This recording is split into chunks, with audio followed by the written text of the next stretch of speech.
Nous sommes lundi 12 janvier 2026 à Yaoundé au Cameroun. Très heureux de vous retrouver dans le cadre de cette plateforme. Très heureux de vous retrouver dans le cadre justement de votre programme Espace Miné 10h, 11h52 de lundi à vendredi. Je vous promets encore toute une semaine en information. Nous sommes d'ailleurs payés pour ça. Nous sommes payés pour vous donner cette information de qualité, mais surtout une information en toute convivialité. Ce matin, deux arrêts majeurs nous intéresseront dans le cadre justement de ces échanges. Comment pouvait-il en être autrement? Nous marquerons un arrêt majeur ce matin pour parler des Lions indomptables du Cameroun. Ils ont été éliminés, c'était vendredi dernier, du côté du Maroc. Match comptant justement pour les quarts de finale de cette Coupe d'Afrique des Nations. Cameroun-Maroc, score de la partie 2-0 en faveur des Lions de l'Atlas. Ce matin, nous allons nous poser la question au moment cette polémique enfle. Les Lions indomptables du Cameroun sont-ils à blâmer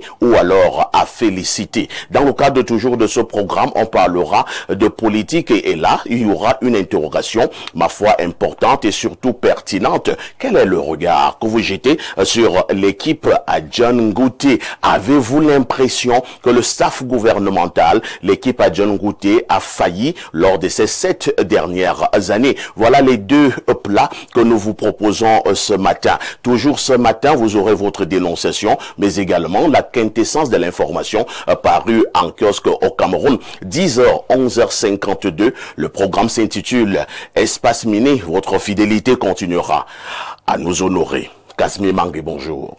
Merci, le sac de modérateurs, bonjour. Bonjour à tous nos panélistes que vous présenterez tout à l'heure et un bonjour particulier à toutes les populations de la région la plus ensoleillée de la République, la région de l'Est.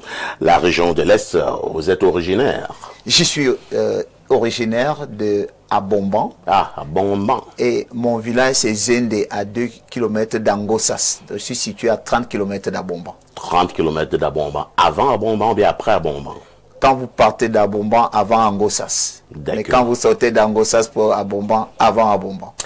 Nous saluons donc toutes les populations de l'Est du Cameroun qui nous regardent particulièrement, surtout les pygmées de l'Est. Kasmi Mangue n'est plus à présenter. C'est un homme de sport. Il est entraîneur de football, mais également analyste dans ce domaine-là. Merci d'être là ce matin, Kasmi Mangue. Merci, c'est toujours un bonheur de partager votre magnifique plateau. Vous êtes devenu une référence, un modèle pour la jeunesse. Nous rendons grâce à l'Éternel de vous avoir créé. Vous êtes un modèle pour la jeunesse. Merci beaucoup, coach. Ça me va tout droit au cœur. À côté du coach Kasmi Mangue, nous accueillons notre invité permanent. Il s'agit de Alain Douk. Alain Douk, bonjour. Bien le bonjour. Parfait. C'est un plaisir d'être là en ce matin d'attaque pour la nouvelle semaine d'Espace Miné. Avec ta permission, parfait, nous allons saluer pas seulement nos millions de téléspectateurs à travers le monde, nos artificiers de l'ombre, le top management et toute la grande rédaction de ce média. Prenons du temps pour saluer de façon particulière quelques téléspectateurs très fidélisés et qui ont bien voulu être salués ce matin. Nous avons par exemple Madame Armel Assassa. Nous avons mon grand frère de Manguier, aujourd'hui citoyen belge du côté de la commune de Vilvoorde en Belgique. Je le salue de même. Lui, c'est Francky Umben. Je salue de même un homonyme Alain Moisoc. Je salue de façon appuyée, toi de même ce matin parfait. Et je salue Madame Géraldine Rabinga.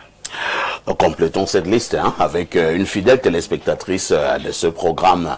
Elle est aux États-Unis, c'est une amie commune. Il s'agit de Flore de Luxe. Bien, donc, bonjour. Bonjour à Flore de Luxe à partir des États-Unis. Sont encore attendus sur ce plateau 3 invités de taille, pour ne pas parler de 3 invités de poids. À tout de suite pour la suite.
Théophile Vianney-Biya, bonjour. El Perfecto, bonjour. Bien bonjour à ton impressionnant panel ce matin. Bonjour également à nos fidèles téléspectatrices et téléspectateurs. Bonjour aux admiratrices de Koufane.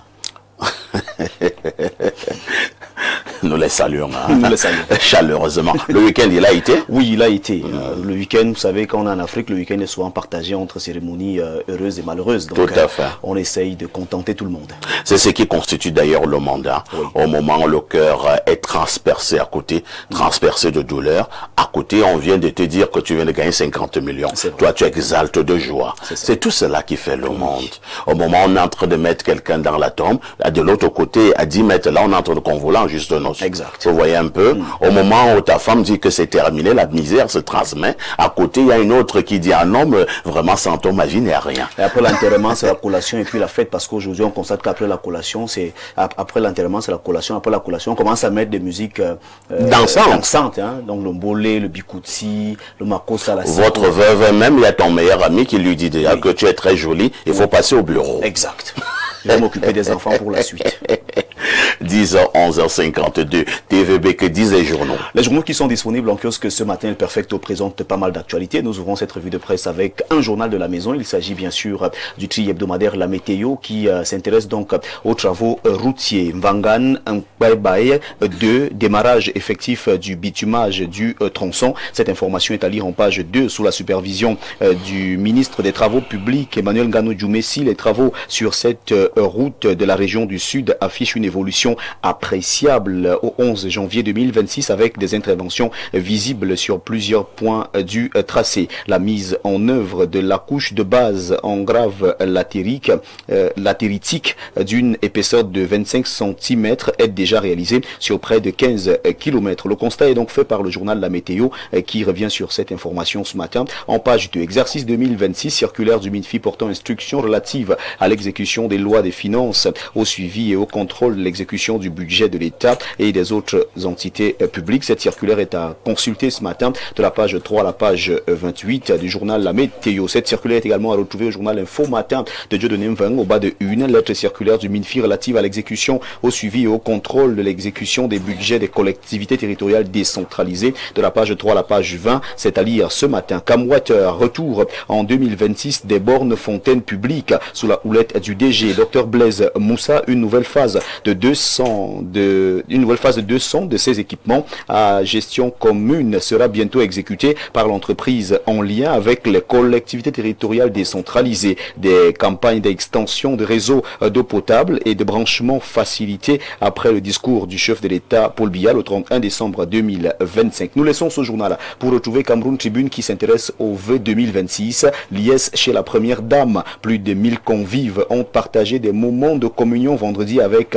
l'épouse du président de la République Chantal Biya en lui présentant leurs souhaits de bonne année dans une ambiance festive. De la page 4 à la page 9, le journal que gère Marie-Claire Nana nous permet de revivre cette cérémonie. Nous parlons bien sûr de cette même cérémonie avec Moyomo Salah Hebdo de Jean-Paul Bokono qui ont une s'intéresse à la communion avec Chantal Biya. La résidence principale du Palais de l'Unité a servi de cadre à cet événement le 9 janvier 2026. C'est bien sûr ce que nous dit ce journal. Cannes 2025, le carré d'as est connu. Ce 14 janvier, le Sénégal joue contre l'Égypte et le Maroc affronte le Nigeria. En page 10, cette information est traitée dans ce journal qui est en kiosque. Mutation parle également de Cannes 2025 avec les Lions indomptables. Les tops et les flops de la Cannes 2025 sont à retrouver dans ce journal qui est disponible en kiosque ce matin et qui en parle. Assemblée nationale, Cavaille Lagaf, déjà absent de l'événement au Palais de l'Unité, le très honorable s'est fait représenter le lendemain à sa propre cérémonie de vœux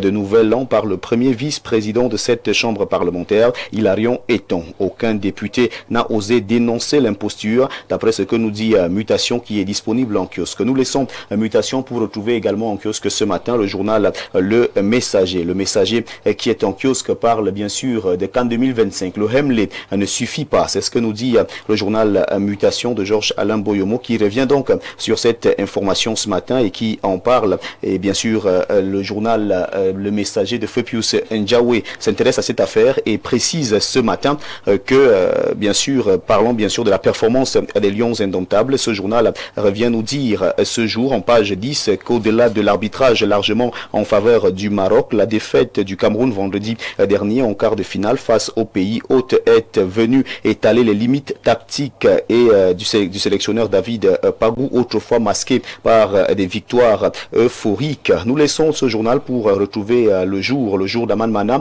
parle bien sûr de CAN 2025, clap de fin pour les Lions indomptables. Et bien sûr, cette information est à lire en page 2. Financement de la santé, le Cameroun peine à boucher le trou laissé par les États-Unis. C'est ce que nous dit le jour. Intégration, le journal de Thierry Ndongona parle de CAN Maroc 2025, rêve égorgé et espoir ensablé de l'Afrique centrale.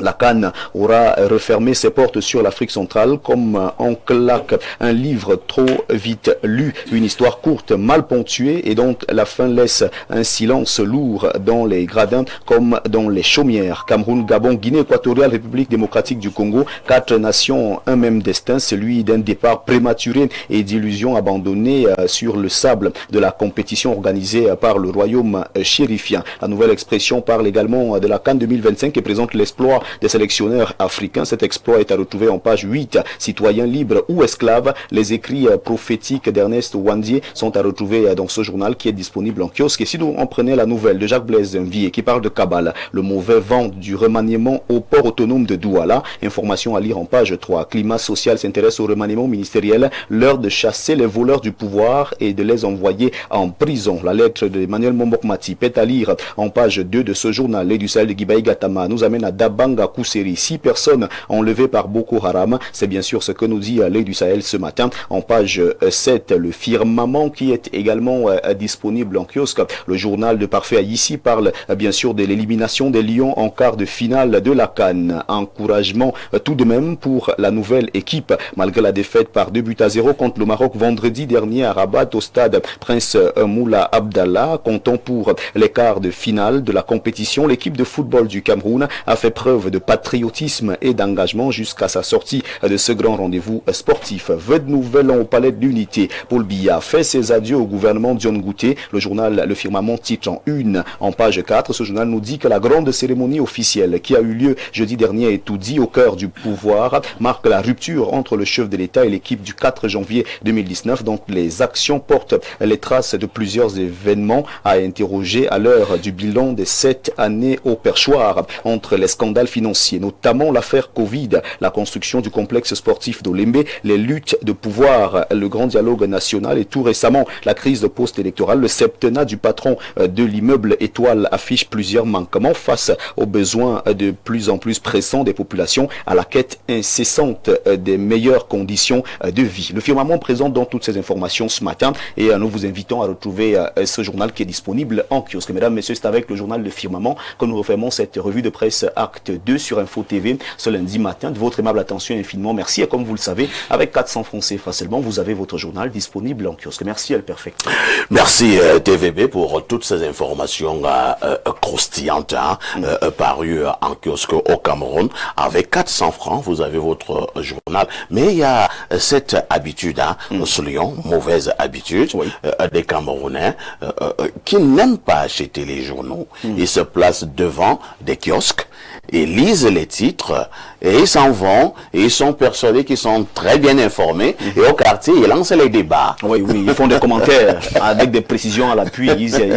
Ils indiquent même qu'ils ont lu cette information dans votre journal alors qu'ils n'ont pas parcouru intégralement l'information. C'est une mauvaise habitude comme vous le dites ce matin. Et au Cameroun on les appelle les titrologues. Oui, ce sont des parfaits titrologues. Les commentaires commencent même devant le kiosque et se poursuivent au quartier. Donc, on m'a dit qu'il y a même encore une autre habitude de TVB. Oui. Elle dit qu'ils sont légèrement plus généreux. Ils arrivent au niveau des kiosques, il est attiré par un journal, selon lui qui a une bonne titraille, et il voit le vendeur, celui qui vend les journaux au niveau du kiosque, Et il donne 50 aux 100 francs pour fêter. Il y a un banc à côté, il fête et il donne 100 francs. Oui. Donc ce sont de mauvaises habitudes. Il faut inviter les uns les autres à acheter le journal, à lire l'intégralité du journal, ne pas seulement se contenter des unes. Vous savez qu'il y a pas mal de DP également qui ne publient pas. Tout à fait. Qui se contentent seulement de sortir une. Et qui, nous allons les dénoncer le moment venu. Ils ne publient pas les journaux. Nous allons les dénoncer le moment venu. Il y a cette race de DP, en fait, qui ne sortent pas le journal. Nous voulons parler simplement pour que les gens comprennent. C'est-à-dire, tu cherches son journal dans tout le Cameroun, tu n'en trouveras pas. Tout ce qu'il fait, c'est qu'il le sort sous forme numérique. Et parfois, rien que la une. Rien que la première page. Rien que la une. Oui. C'est-à-dire, tu vois la grande une. Paul Biya a échoué. Voilà. si ce dernier écrit sur vous, quand tu dis envoie-moi un peu le PDF pour que je puisse lire ce que tu as écrit et que je puisse apprécier. Il est coincé. Il est coincé. Il te dit grand frère, je te rappelle. TVB. El Perfecto. À demain 10h. Avec le même plaisir, vous allez me permettre de souhaiter joyeux anniversaire à un monsieur du moins très réservé sur le plan national, mais il est connu de tous. Ouais. Il s'agit bien sûr du directeur du cabinet civil, Samuel Vondoyolo, qui a un an de plus aujourd'hui. Ah, mais le gars, vous êtes introduit, hein? Non. Comment tu as su que le ministre DCC a un an de plus aujourd'hui? Bon, vous savez que c'est... Alors un gars qui sera faroté. Alain Dougvo gâté. Alain Dougvo tout gâté ce matin. Tout simplement, vous savez, la biographie est disponible. Ah, c'est bon. Les biographies, nous sommes... Pour un journal d'investigation. C'est super, les biographies sont... Là, il faut dire journal d'investigation. Oui. Pour un journal d'investigation, les biographies sont disponibles et donc ça nous permet de connaître néanmoins les dates d'anniversaire de ces personnalités, pas seulement les dates d'anniversaire. Parce qu'il y a certains journaux qui ont titré sur les dates d'anniversaire au poste. On ne s'intéresse pas à ça aujourd'hui. Oui, on parle de l'anniversaire de naissance. Donc, très bien. Il a un an de plus aujourd'hui, Samuel Vondoyolo, qui est le directeur du cabinet civil. Nous ne pouvons que lui souhaiter nos vœux les meilleurs pour la nouvelle année et bien sûr pour ses un an de plus. Joyeux anniversaire donc au ministre directeur du cabinet civil de la présidence de la République, Samuel Vondoyolo. Oui. Il faut dire que lorsque vous êtes directeur du cabinet civil au Cameroun, vous occupez un poste très délicat. Très délicat. Parce que vous êtes les oreilles, les yeux du chef de l'État. Bien sûr. Il faut d'ailleurs voir au niveau des cérémonies officielles, il est toujours le seul qui parle à l'oreille du chef de l'État. Je dis bien le seul. Vous avez vu quelqu'un d'autre aller aussi parler à l'oreille du chef de l'État? C'est le seul. Il est très pro du chef de l'État. Il reçoit également des flèches, ce qui est normal. Mais bravo donc. Et joyeux anniversaire au ministre directeur du cabinet civil de la présidence de la République. Ce sont des hommes d'État. Exact. Lorsque nous avons dit cela, nous marquons une touche pause qui s'impose d'ailleurs.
Lucien Bidima, bonjour. Bonjour et bonne année. Bonne année.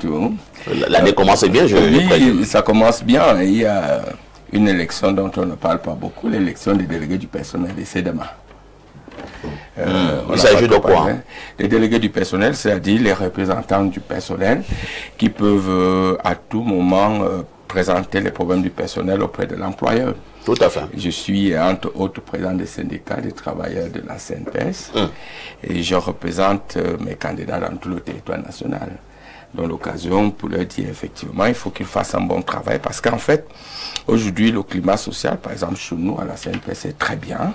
C'est grâce peut-être à cette vision managériale qui est basée sur l'éthique, sur le dialogue social et donc nous essayons de travailler au quotidien. Je dis au personnel, vous avez beaucoup de problèmes, c'est vrai, comme tout le monde, mais ces problèmes sont en train d'être résolus. Très bien. Et nous partons dans le dialogue social et je souhaite que ça se passe bien. Je sais qu'ici, c'est la même chose à votre niveau. Alors, j'ai dit bonne année à M. Mveng, au grand Mveng, qui est formidable. Il faut vraiment que ça commence très bien et puis que parfait, effectivement, que Dieu permette. Pourquoi pas que tu aies un autre enfant cette année. Nous sommes qu'en janvier. Oh wow. C'est tout ce que tu peux me souhaiter. Hein? Je n'oublie pas que ça fait beaucoup de charges. Et je ne veux pas quand même manquer de dire bravo au directeur du cabinet civil ministre. On en parlait très peu. Ce qu'il fait au Cameroun est formidable auprès du chef de l'État parce que ce n'est pas évident de travailler à côté du chef de l'État parce que vous recevez toutes les flèches.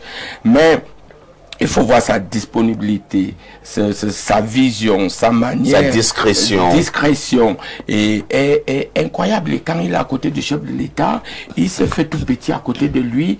Il ne se prend pas la tête. Et vraiment, monsieur le directeur, nous sommes très fiers de vous avoir comme ministre directeur du cabinet civil. Donc, mais je ne peux pas sauter le cabinet civil sans toutefois parler du SGPR aussi. Ah, vous voulez être équilibré. Il faut pas avoir un problème quelque part. Le SGPR, bonne année avec tout ce que vous faites. Le ministre d'État Ferdinand Ngongo. Le ministre d'État Ferdinand Ngongo. J'ai beaucoup d'admiration pour le travail très dur que vous faites à côté du chef de l'État. Je vous dis personnellement, bonne année aujourd'hui. Bonne année non également au ministre d'État, secrétaire général de la présidence de la République, Ferdinand Ngongo. À côté de Lucien Bidima, nous accueillons un vieux de la vieille dans le cadre justement du journalisme. Il n'est plus à présenter. Il aimait par moments dire qu'il est gribouilleur du côté du quotidien Le Messager. Soulé Honorio, le bonjour. En vous disant bonjour, monsieur Aïssi Parfait, en disant bonjour aux discutants, je voudrais dire bonjour au top management de cette télévision. Mais je reste triste. Il y a quoi? Depuis l'année dernière, je vous avais indiqué que je me ferais raser lorsque le président Biya remanierait ou alors ferait un autre gouvernement. On peut justement constater que vous avez dorénavant beaucoup de forêts sur votre visage. Ça fait un mois et demi. Et même plus que je ne me suis plus rendu chez mon coiffeur. J'avoue vraiment que vous n'êtes pas trop attirant là à l'écran. Oui, c'est une grève silencieuse. C'est une révolte. Je ne suis pas de ceux qui encouragent M. Biya à confisquer le pays à un moment où on attend le remaniement. C'est pour ça qu'au lieu de souhaiter des vœux, ou alors d'exprimer des vœux au ministre d'État ou alors au ministre Mbondoyelo, je vais les mettre en garde. Et peut-être même je vais écrire pour dire, monsieur le ministre SGPR, Ferdinand Ngongo et votre adjoint, monsieur le directeur du cabinet civil Samuel Mbondoyelo et votre adjoint Oswald Baboke, Madame Chantal Biya et votre adjointe Brenda. Parce que j'ai remarqué que il y a un ministre et une DG qui sont allés faire le farotage et la courtisane, on dit quoi là? elles sont allées jouer les courtisanes auprès de la pauvre fille Brenda. La pauvre, je la plains d'ailleurs, comme si elle pouvait influencer la formation d'un gouvernement. Donc j'ai dit à tout cela. Mais un ministre est libre de courtiser Brenda, où est le problème?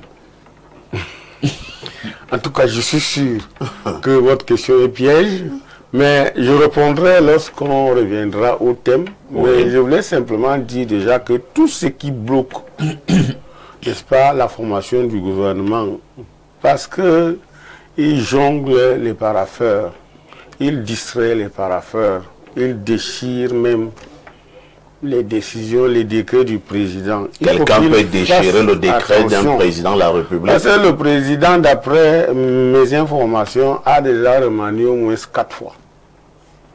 Mais ça n'arrive pas. Je suis sérieux, hein? Sérieux. Moi, mais vous Monsieur Haïssi, je suis sérieux. Je vous relance. Est-ce qu'on admet d'abord que je n'ai jamais été aussi... Monsieur Haïssi, vous savez que je n'étais pas sérieux, je devais laisser ça. Je vous relance. Oui. Vous pensez vraiment que le président Paul Biya peut signer le décret nommant les membres du gouvernement? Il demande à qui de droit d'amener ce parapheur à la chaîne nationale pour être lu, et quelqu'un s'amuse à le déchirer en route? Oui. Vous y croyez? Oui. Nous sommes devenus un pays où la comédie a pris le pas? La dernière fois, il a été question de mettre à disposition la sécurité présidentielle. Ça, ce sont les discussions du bar. Monsieur Haïssi, vous me laissez parler ou alors on fait un ping-pong? Allez-y. Vous ne savez pas que dans le bar, il y a de bonnes informations. Il y a aussi trop vous êtes un journaliste d'investigation. Et je vous sauf si entre-temps vous avez changé. Pas du tout. Vous êtes un journaliste d'investigation. Vous savez que parfois, n'est-ce pas, on va au bar, on lance une information. Qui a déchiré, la nomination des ministres? Je voudrais simplement dire que, encore qu'on est en train d'étudier une méthode, celle d'appeler la CRTV pour lire le gouvernement, n'est-ce pas, au palais. C'est une méthode. On est déjà arrivé à ce niveau. Monsieur Parfait ici, quand vous avez quelqu'un comme moi, je ne peux pas me permettre, sur un plateau aussi sérieux, de raconter des bobards. Monsieur Parfait ici, si je n'étais pas aussi sérieux qu'une crise cardiaque, je n'aurais pas laissé ça. Depuis que je fais les émissions avec vous, vous m'avez vu mal coiffé. Depuis que je vous ai dit que je laisserai ça jusqu'à ce que le président remanie, est-ce que je n'ai pas tenu la parole? Très bien. Donc, faisons attention. On va chuter. Quand je parle, n'est-ce pas, je sais de quoi je parle. Aujourd'hui, le pays risque de devenir ingouvernable. Parce que n'importe qui tire les maillons du foot, n'importe qui veut éjecter ses pions, ses poulains dans l'arène gouvernementale. Et pourquoi ça fait tant jaser? C'est parce que la majorité de ceux qui auront le privilège d'entrer dans ce gouvernement savent qu'ils vont accompagner le président Biya jusqu'à la fin de son bail. Et beaucoup de gens aimeraient être dans cette position-là. Comme le président de la République est chiche en remaniement, on sait que le remaniement qu'il ferait irait jusqu'à sa sortie d'études. Merci, Soulé Onoyolo, pour votre entrée en matière d'un autre style ce matin. On va accueillir Parfait Ongene, qui nous a également retrouvés sur ce plateau. Parfait Ongene, bonjour. Bonjour Bombo, bonjour à nos nombreux téléspectateurs, bonjour à mes co-discutants. Mais je voudrais quand même penser que rester, se faire des idées aussi obtus sur la question du remaniement ministériel au Cameroun, ça commence à devenir suffisamment difficile. Je pense qu'il faudrait faire une pédagogie et une andragogie là-dessus pour faire comprendre aux Camerounais que le remaniement ministériel, certes, est important, mais le remaniement ministériel n'est pas une panacée. Le remaniement ministériel ne peut pas être l'élixir de ce que nous pensons pour régler les problèmes de notre société. Alors, il est question pour chacun de nous d'opérer son remaniement à son niveau pour améliorer les conditions de vie des Camerounais, parce que chacun de nous est un maillon essentiel dans la chaîne de transformation sociopolitique et économique dans notre pays. Alors, lorsque je l'ai dit, je pense que cette nouvelle année nous donne l'occasion, effectivement, de souhaiter la bonne année, si vous le permettez, à certaines personnalités qui œuvrent au quotidien pour... alors, moi, je vais parler des personnalités de la région du Sud. Hein. Je suis... On ne peut d'abord balayer que devant sa propre porte. Voilà, pensez au ministre d'État, le ministre de l'Enseignement supérieur, le professeur Jacques Famandongo, qui assure la coordination régionale du parti et qui est un éminent patriarche de cette partie du pays et qui œuvre beaucoup dans l'encadrement des jeunes et la promotion même des jeunes, surtout de l'Anvila. Peut-être aurons-nous souhaité que cet encadrement se renforce davantage pour le bonheur de tous. En fait, vous lui souhaitez une bonne année bizarre là. Hein? Mais non, du tout. Vous dites qu'il ne s'occupe que des gens de l'Anvila. Non, surtout. Ça, il faut. Moi, je fais une lecture aussi claire. Alors, pour. Le parfait ici, avec la permission de parfait Ongene, je voudrais que, comme il a voulu titiller ma pensée tout à l'heure, je voudrais que les téléspectateurs d'Espace Milieu retiennent que la région rebelle, qui s'est rebellée contre au moment, c'est la région natale du chef de l'État. Et il a cité M. Van Dongo, qui a dit que les instructions du comité central ne se discutent pas. Mais pourtant, ils sont allés à l'encontre. Donc, quand vous voulez, quand vous torchez dans l'océ de quelqu'un, sachez que essayez d'être convaincu que votre C est propre. Donc, vous ne pouvez pas mettre en difficulté ce que je dis, alors que vous êtes les plus rebelles. La région du Sud est la plus rebelle du Cameroun. Et tout le monde le sait. Merci. Parfait, on reprend la parole et si vous allez dans ce sens-là, je suis sûr qu'on va faire le match. Je reprends parfait la parole, mais pas en rébellion, en rebelle. En rebelle et pas dans un esprit de rébellion. Je voudrais tout simplement également souhaiter la bonne année au président du Conseil régional du Sud, M. Gervais, qui a prêté serment. Qui a prêté serment il y a quelques jours, mais il va assumer des fonctions républicaines pour le développement de la région du Sud, dont il mérite tout notre respect. Au ministre Gilles Doré-Ndongo, qui est ministre des Forêts et de la Faune, qui est le patron du département de l'Océan, et au ministre Paul Motazé, qui, parlant justement du remaniement ministériel, va lancer le budget demain mardi le 13. Merci. Comme pour dire que le Cameroun, lui, l'avance, pendant que d'autres, je pense que il y a lieu là de construire une léthargie autour de la question du remaniement ministériel et de donner l'impression que le Cameroun est bloqué du fait de remaniement ministériel. Voilà. Nous allons donc repasser la parole à Lendo, sans transition, cette fois-ci pour la dénonciation que nous prenons au pas de course. Voilà, j'utilise comme pied pour la dénonciation cette paraphrase d'une pensée d'Oscar Wilde qui disait qu'en réalité l'histoire devrait nous apprendre et nous apprendre que toutes les plus belles dynamiques, les grands changements pour le bien de tous, pour le bien de l'humanité, pour le bien des sociétés, ça a été accompli au travers de la rébellion. Donc, il ne faut pas toujours croire que la rébellion est forcément péjorative. Bon, c'est vrai que nous n'allons pas faire l'apologie de la rébellion sur ce plateau. Ça dépend maintenant de quelle rébellion on parle. Bien, passons à la dénonciation. Pour ce matin, en réalité, je reviens plutôt sur un incident qui a eu lieu. Oui. En milieu de semaine passée, il y a eu, comme on en a l'habitude, une espèce de sortie des forces de sécurité, des forces de police, dans un lieu dit Gazolan. C'est pas loin. C'est du côté des Kounou. Voilà, près des Kounou. Et là-bas, il y a eu, je ne sais pas s'il faut l'appeler rave, mais on a l'habitude de ce genre de sortie où quand il y a une menace d'ordre sécuritaire, des forces de sécurité se déploient pour faire des checkings, etc. Bien, on prend tout le monde. Apparemment, on prenait même ceux qui pouvaient être identifiés, avec le CNI, carte nationale d'identité, sur eux. Alors, c'était quand même très tôt, aux premières heures de la matinée. Vous imaginez que certains sortent, etc., pour aller au travail. Donc, comme ça, on interpelle des gens qui vont au travail. Bien que vous ayez votre carte nationale d'identité, on veut vous embarquer, ça pose problème, là. Et le travail, là, les engagements qu'on a, on a une carte, pourquoi on nous prend? Il y a déjà ce questionnement. Puis, il s'est trouvé que, parce que ça fait le tour des réseaux, il y a une dame qui sortait, justement, avec sa CNI, et elle allait accompagner les enfants à l'école. des tout petits. Elle aussi, elle s'est fait prendre. Et là, on n'a pas tenu compte du fait qu'elle avait sa CNI. On a voulu l'embarquer aussi. Bien, ça a créé quand même une situation assez particulière.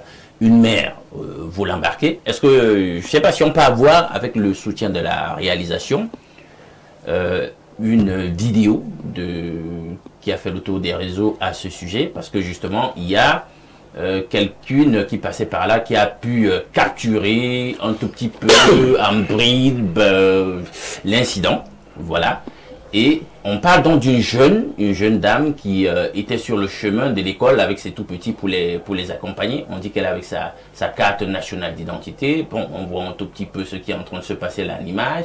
Elle est donc séparée des petits, bien qu'elle dise qu'elle a sa carte. Et puis on va quand même l'embarquer pour le poste. On va un peu regarder ce qui s'est passé.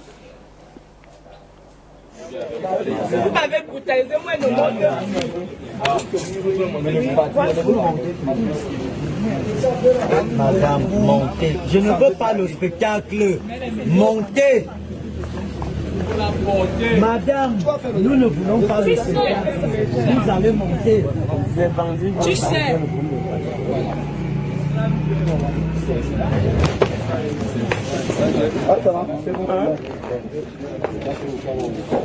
Non, tu rentres comment? Pas comme ça. Tu rentres comment? Quand tu pars au travail, pas que tu rentres. C'est dans ta famille que tu as la carte, tu commences à faire le spectacle. Regarde comment les gens qui ont leur carte montent. Vous avez été rappelé. C'est quel caractère ça? Montez maintenant. Montez. Tu as vu tes enfants ici. Quand tu vas vouloir monter, tu vas plus que vous faites. Quand on va chercher le patron, tu as vu comment oui, femme comme tu as fait ça devant moi. Mais pas parce que tu portes la tête. Tu es une femme comme moi. Ce que vous faites. Tu es une femme comme moi. Je t'ai dit que tu es une femme. Et la déontologie policière comme ça. Donc, en dénonciation, nous voulons nous poser la question de savoir est-ce qu'il ne faut pas quand même un tout petit peu, même quand on fait ce genre de sorties qui ont leur importance, leur rôle, essayer un tout petit peu d'être flexible, d'humaniser même ce genre d'opération un tout petit peu. Parfois, il faut s'ouvrir, être un peu compréhensif. Très bien. Voilà. Merci, Alain. Donc, on passe d'abord la parole au coach, Casimir Mangué. On va nous dire, les juristes intervenant tout à l'heure, tout en martelant, qu'il faut basculer au numéro 691.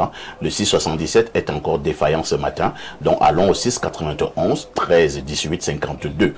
691 13 18 52. Casimir Mangué, je parlais de la réglementation, je parlais du droit positif camerounais, les rafles, on va d'abord essayer de comprendre leur rôle, leur importance, à quel moment on peut effectivement mettre sur pied cette affaire de rafle et qui doit être raflé, vous permettez l'expression. Maintenant, vous avez un cas là sous la main, une jeune dame qui sort le matin accompagnant ses enfants à l'école. On dit bien qu'elle était accompagnée de ses enfants.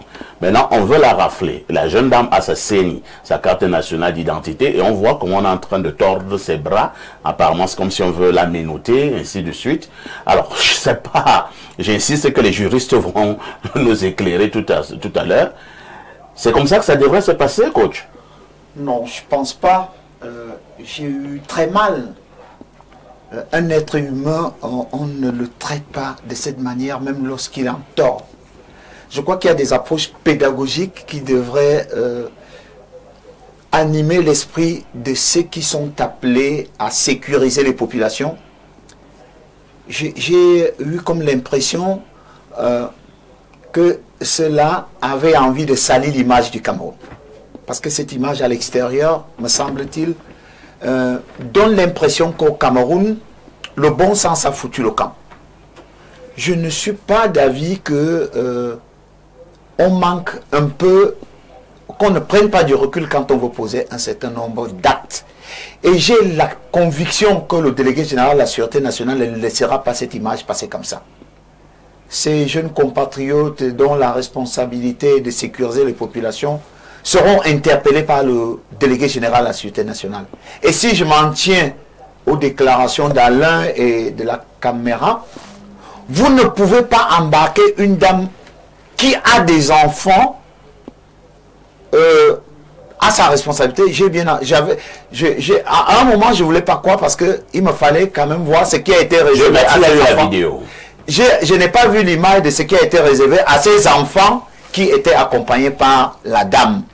Parce qu'à l'un, il fallait cette image. Que sont devenus les enfants qui étaient accompagnés? Donc pour moi, c'est une image triste. Le Cameroun ne mérite pas ça. Très bien.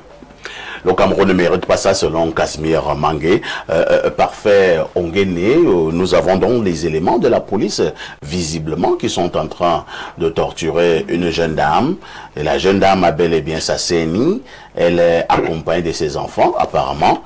Elle les amène à l'école. Alors, il y a une interrogation. Lorsqu'on l'embarque, comme nous sommes en train de voir là la vidéo, ce qui est bien maintenant, c'est que c'est le modernisme. Vous faites vos histoires, c'est pas qui filme. Alors, est-ce que ces policiers se sont souciés de ces enfants? Ou bien les enfants ont aussi été embarqués avec la maman pour prendre je ne sais quelle direction? Je vous passe la parole. Nous sommes dans une société de droit que le président Biya a bien voulu ériger lorsqu'il est arrivé au pouvoir. Il a appelé de tous ses voeux l'avènement d'une société de droit et de loi, l'avènement d'un état de droit, et je pense que c'est un construit permanent. Un construit permanent parce qu'il faut la participation citoyenne, c'est-à-dire que ça demande déjà un comportement citoyen. C'est à ce niveau que je reviens sur ce que vous avez convoqué tout à l'heure, le droit positif camerounais.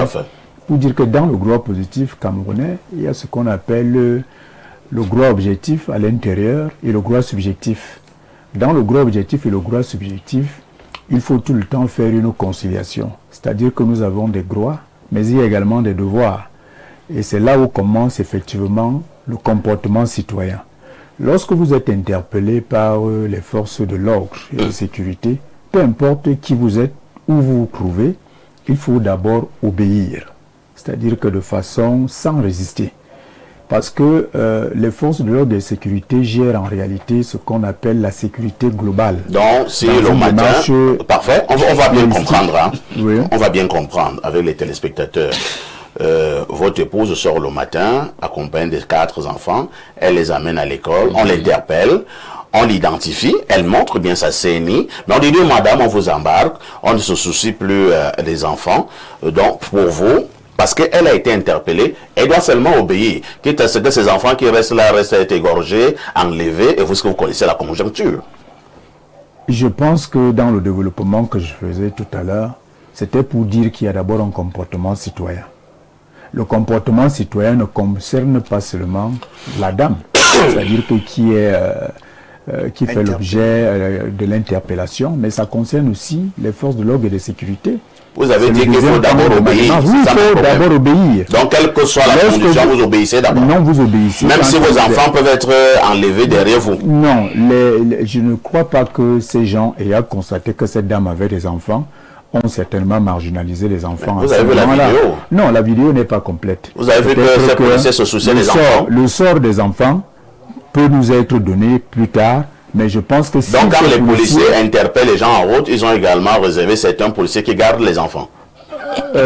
La question n'est pas là. On ne va non plus arrêter de faire un travail parce que vous avez des enfants. Ah, mais là, les enfants peuvent rester mourir. Non, les enfants ne restent pas mourir. Les enfants peuvent être encadrés par les services sociaux.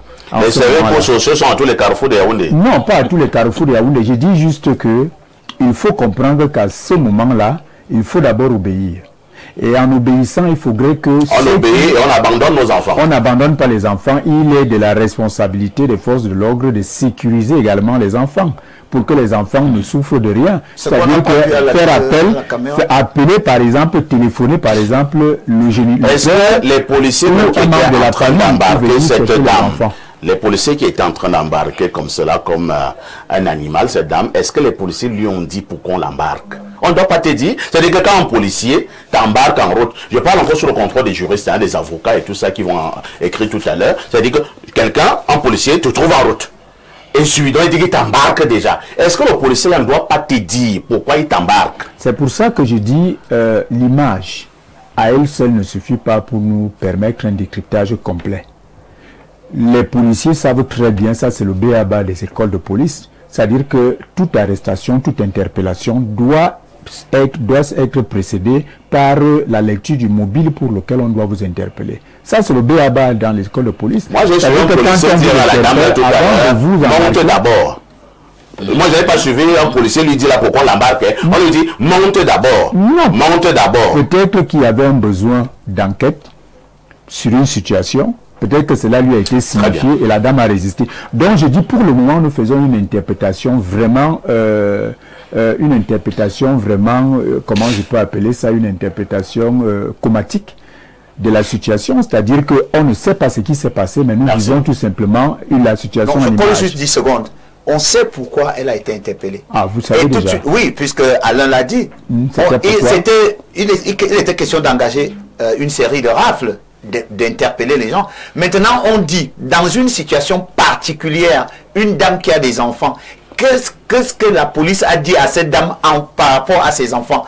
Laissez-nous garder vos enfants monter d'abord. Et ça, on n'a pas entendu. Ou alors, cette femme n'avait pas ses enfants. Parce que si on s'en tient à ce que vous étiez en train de dire, l'image, elle est claire. On voit comment on est en train d'embarquer la dame. On lui demande, monte d'abord. On aurait pu dire, monte d'abord pour tes enfants. Nous savons ce qui aura lieu de faire. Comme pour dire que dans ce vide, il n'y avait même pas les enfants. S'il n'y avait donc pas les enfants, ça veut dire que c'est Alain qui ne nous dit pas la vérité. De toute façon, je serais plus confortable, de savoir exactement qu'on me décrive toute la circonstance. Pour comprendre ce qui a été dit à la dame, le sort qui a été réservé aux enfants, ainsi. Mais restons dans l'esprit des lois et la praxis. On passe la parole à Soulé Onoyolo. Soulé Onoyolo, est-ce que le policier a le droit de t'embarquer n'importe où, n'importe quand et n'importe comment? C'est vrai qu'il faut regretter que de plus en plus, notre police est beaucoup plus coercitive. C'est-à-dire que c'est comme si à l'intérieur, il n'y avait que des méchants. La répression. Oui, mais dans ce genre de situation, je suis un peu d'accord avec Parfait Onguene qu'il y a beaucoup de non-dits, beaucoup d'incertitudes.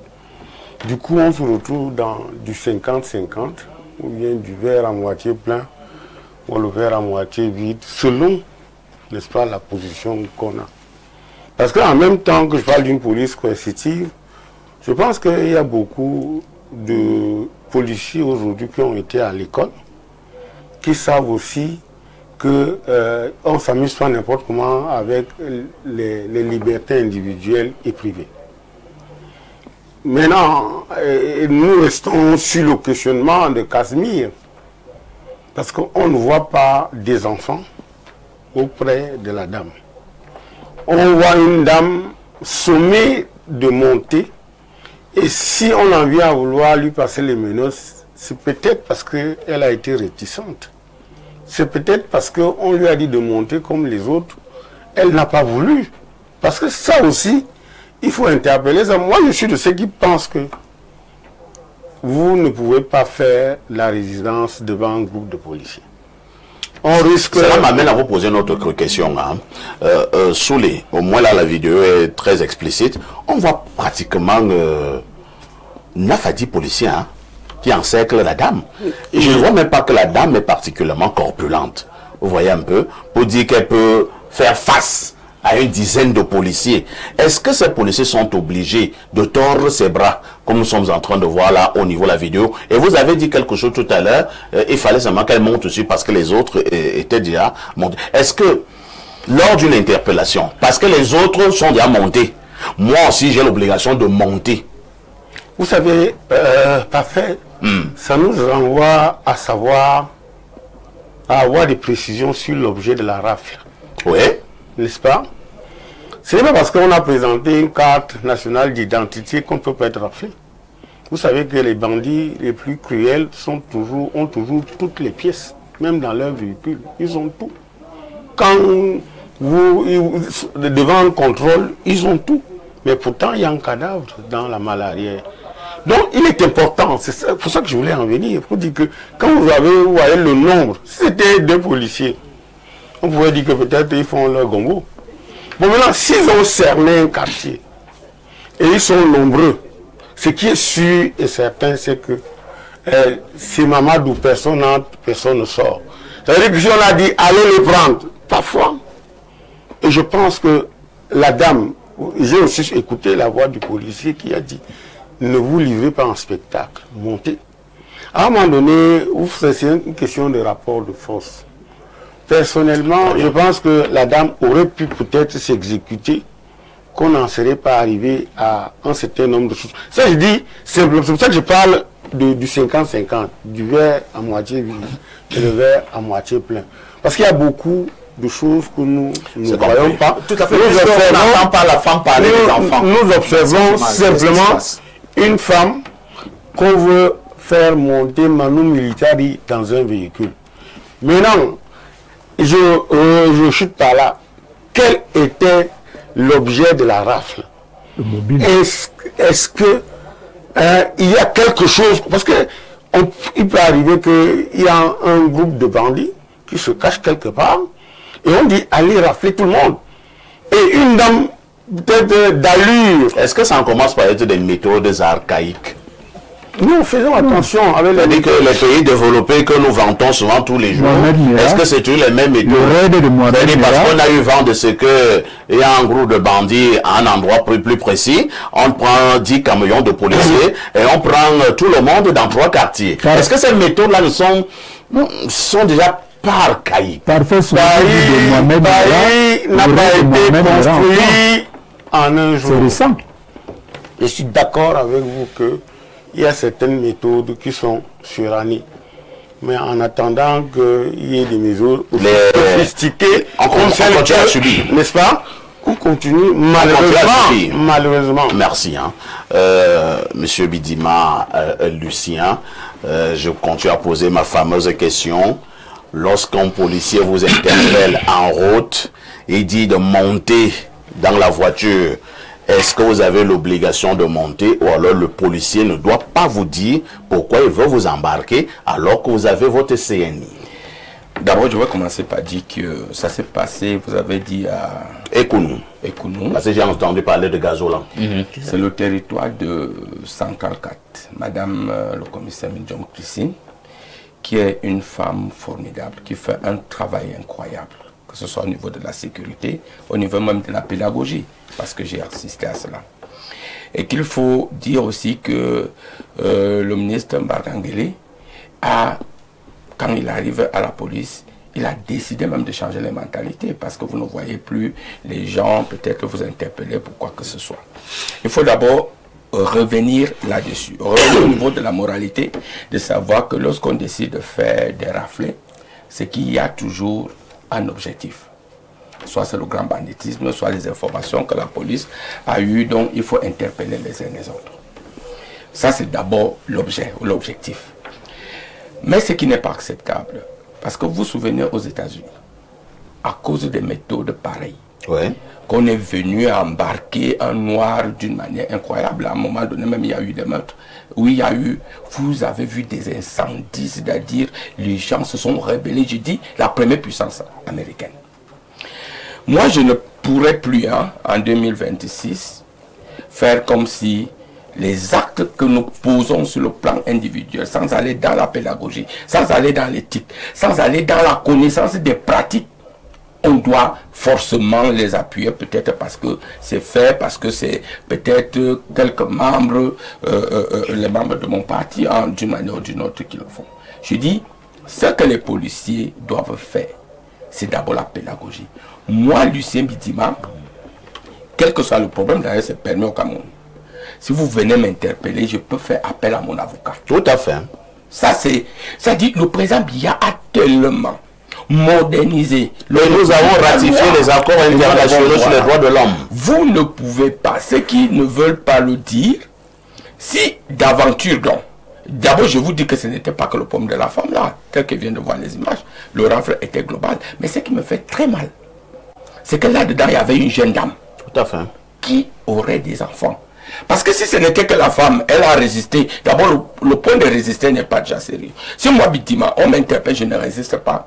Mais si vous voulez m'embarquer avec tout ce qui se passe dans cette république, voilà. Ça peut je demande à mon avocat d'être présent. avant que vous ne m'embarquiez. Non, c'est pas possible. Non, comment c'est pas Non, possible? non, non, monsieur Boudima. Non, il faut demander cette démission. Et par vous ne pouvez pas résister à un embarquement.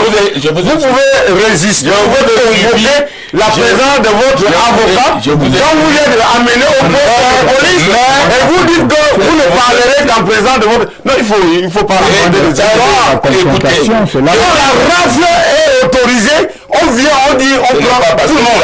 Maintenant, on prend tout le monde, quand on est au poste de police, laissez-moi je ne parlerai qu'en présence de mon avocat. Laissez-moi garder la parole. Et puis, monsieur Soulé, et ça, je vous respecte beaucoup. Non, non, non, ne racontez pas n'importe quoi, ce que monsieur est sérieux. Si une rafle est prescrite et que les policiers sont là, vous ne pouvez pas dire que je n'embarque en présence de mon avocat. Non, la rafle est exécutée au niveau du poste de police, ou alors la loi vous amène, vous dites que je parlerai en présence de mon avocat. On va suivre. C'est en ce moment que vous êtes autorisé à parler à votre avocat. De chuter. Ensuite, monsieur. Non, je ne... Vous savez, vous n'allez pas venir faire votre petit spectacle ici et croire que les gens ne peuvent pas avoir du répondant. Et je redis, quand on me rafle, j'ai le droit, Parfait Haïti, de demander aux policiers que je veux appeler tel. Je vais appeler Parfait ici, je vais appeler mon avocat, je vais appeler pourquoi là où on m'amène. C'est clair. J'ai ce droit-là, on ne peut pas me l'empêcher. D'ailleurs, regardez, quand parfois les rafles, moi j'ai déjà suivi les rafles. Vous croyez vraiment que si c'était Bidima, me présentant avec ma carte d'identité, on allait m'embarquer de cette manière-là? Non. Pourquoi pas? Non. On ne peut pas. Vous êtes qui? Non, pas que parce que je suis qui. Parce que là-dedans, le droit de lui comprendre. Parce que là, vous croyez que c'est vous écoutez, si vous croyez que si c'est vous on ne peut pas vous alors, c'est la vous racontez n'importe quoi. Est-ce que vous croyez que vous êtes qui pour qu'on ne vous prenne pas? Est-ce que vous croyez que si c'était Parfait ici, vous pouvez faire de niveau Embarquer les gens sans leur dire là où vous les amenez. Mais au moins qu'ils aient des gens qui sachent comment on va vous permettre d'assurer.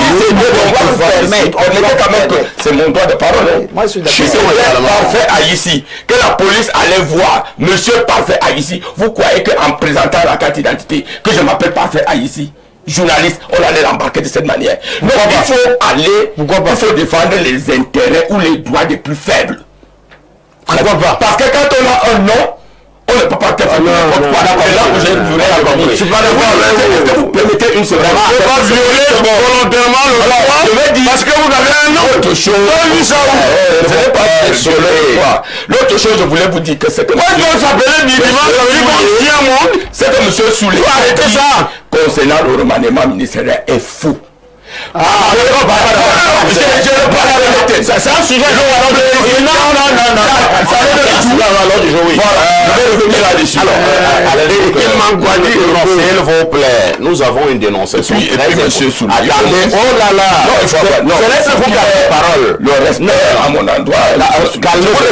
Calmez-vous. Ça, vraiment. Continuez avec votre jeu là. Alain Douk, c'est une émission pédagogique. Oui. Il ne faut pas qu'on perde de vue. Deuxième chose, nous avons un sujet très important ce matin.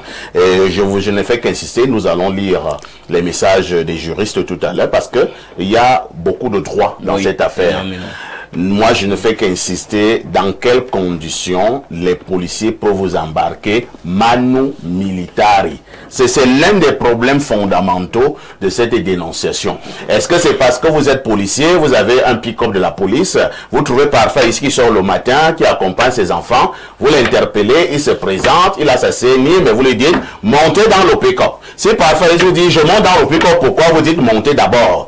Donc voilà le problème de droit que nous avons sur cette table ce matin. Allons-y Alain Douk.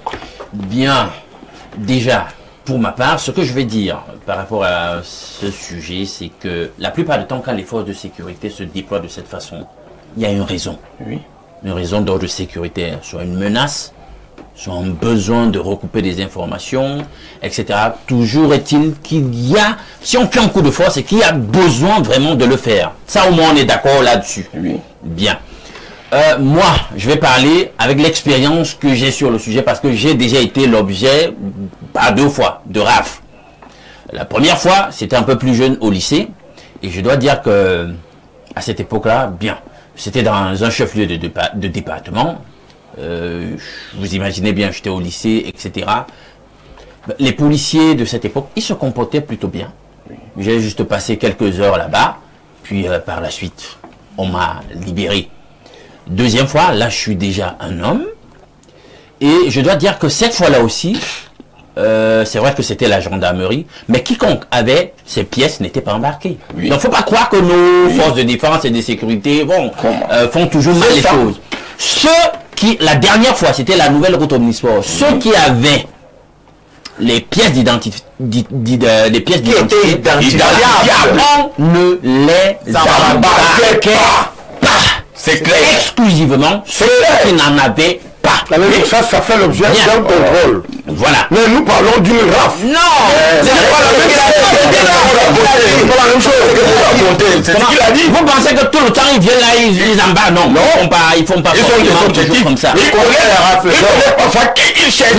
Moi j'ai un problème. Vous savez, notre police aussi, hein, faut pas croire que les gars tombent du ciel. Voilà. C'est des Camerounais. Et quand ils arrivent dans le corps de métier en question, ben, s'ils ont des scories sociaux, vous allez remarquer qu'il y a un problème général de morale, de bienséance, de bienveillance dans notre société. Donc du coup, parfois, même avec le conditionnement qui relève de leur entraînement, de leur formation professionnelle, on n'enlève pas forcément tout.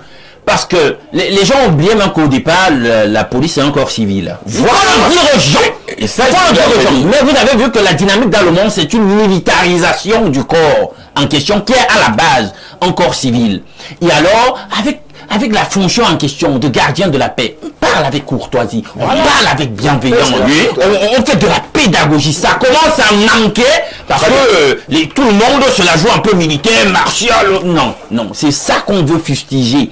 Parfois, il y a des publics qui passent le plus aisément possible parce qu'on a su parler avec tact aux gens, parce qu'on a su faire montre de persuasion, parce qu'on leur a démontré du respect, de la défiance. N'oubliez jamais, force de sécurité, qu'avant que vous êtes au service, maintenant là, dès qu'on porte la tenue, c'est le chef. Justement, il y a un danger lorsqu'on donne la force publique à des gens qui ne sont pas préparés à exercer la force publique ou qui sont des brutes. Ça, c'est un danger.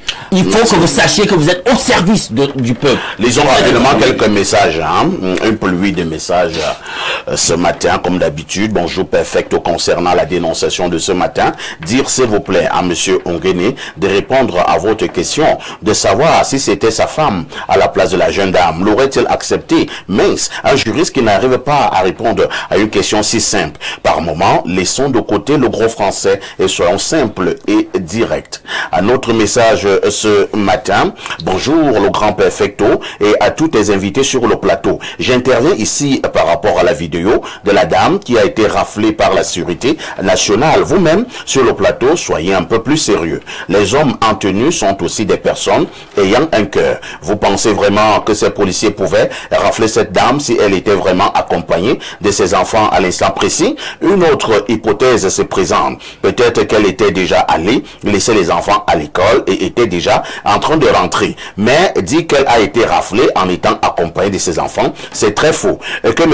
Alain prenne souvent des informations auprès de sources fiables avant de venir dénoncer ce genre de choses. Seule la DGSN peut vraiment éclairer cette histoire. N'oublions pas des choses, n'oublions pas aussi l'incivisme des Camerounais. C'est un Ndomo Aïs Pierre Junior depuis Yaoundé.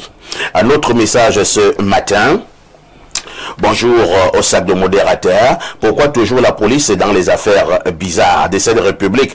Sextape, corruption, meurtre, enlèvement et autres. Le nom de la police sort toujours. C'est bon, je ne lis pas la suite. Un autre message ce lundi. Bonjour le panel. Vous êtes très beau ce matin, Monsieur Parfait ici. Ce n'est qu'au Cameroun qu'on voit César. Peut-être vous l'avez dit, c'est nous qu'on voit ce genre de situation. Mais l'ami César, ce genre de situation, si, et je vous dis en toute sincérité que ces gens, c'est un business pour eux quand ils embarquent tout le monde, que tu aies la carte ou pas. Dès que vous arrivez au commissariat, on vous entasse pour sortir. Il faut donner 50 000, que tu aies la carte ou pas. C'est Sa Majesté Okala Aloïs, depuis Onkomo 2, qui envoie ce message.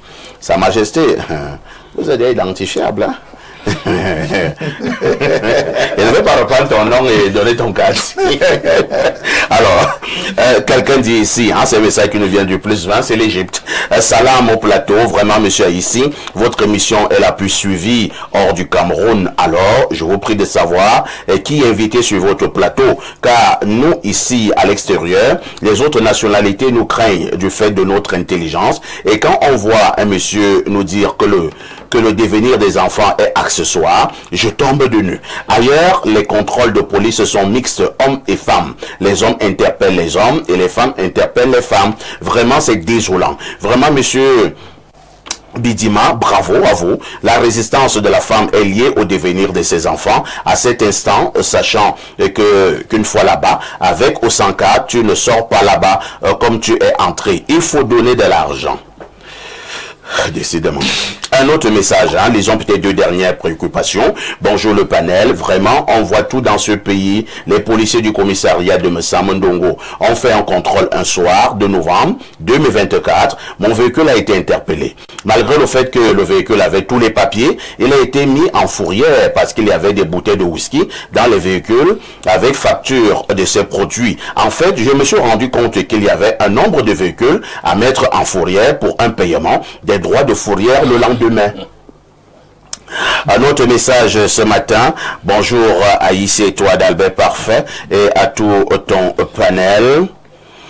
Bonne année 2026 perfecto. Surtout n'oublie pas que tu me dois toujours ma bonne année depuis 2023. Tu m'avais promis, mais toujours rien. On va compiler, hein. Je paierai tout. Concernant la dénonciation, vraiment c'est une triste réalité dans notre pays. Des personnes qui sont censées nous protéger. J'espère que le président a vu la vidéo puisqu'il a dédié son nouveau mandat aux jeunes et aux femmes. En tout cas, si moi j'étais à la place de la dame, je remarque seulement la femme qui portait la tenue. Je la calcule, après je la tabasse avec les mains. Bon, on ne va pas encourager aussi cette méthode, hein. Ah non, non, absolument. Je parie qu'elle n'a pas encore connu ce bonheur d'être mère, d'où son insensibilité envers les enfants qui allaient à l'école. Parfait, Ongene, tu n'auras aucun poste ni coq. C'est Léonatine de Gawa. Donc, justement, la voilà parfait, Ongene, hein, qui lui voulait ajouter deux ou trois choses concernant la dénonciation. Lui ne parle pas des postes.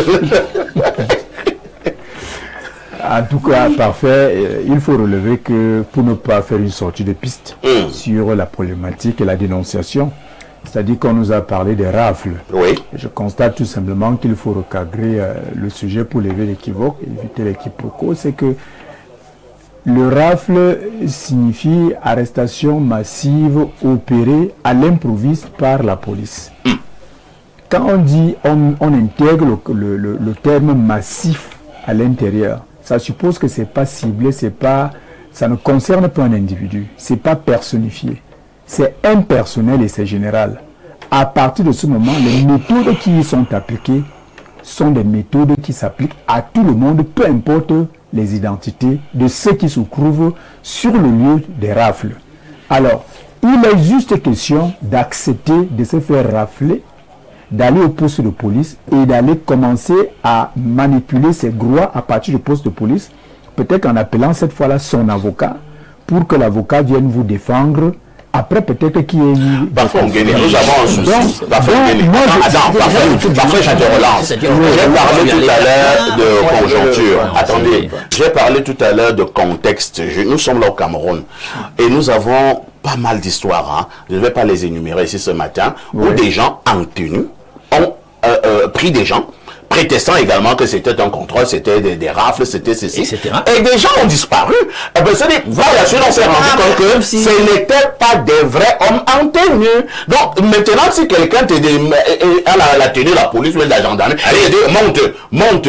Attends, est-ce que tu es sûr que c'est un vrai policier? C'est un vrai gendarme? Alors, ce qui se passe et ce qui devrait se faire, qu'on enseigne à l'école de police, c'est-à-dire que des éléments élémentaires. Très bien. C'est qu'avant une opération de police, vous présentez d'abord votre ordre de mission. Et vous présentez vous. Combien de fois sur ce terrain que nous nettoyons tous on gagne? Parce que vous parlez, combien de fois ces policiers-là, ces gendarmes vous ont présenté leurs ordres de mission en route? Non, ce sont des dérives à dénoncer.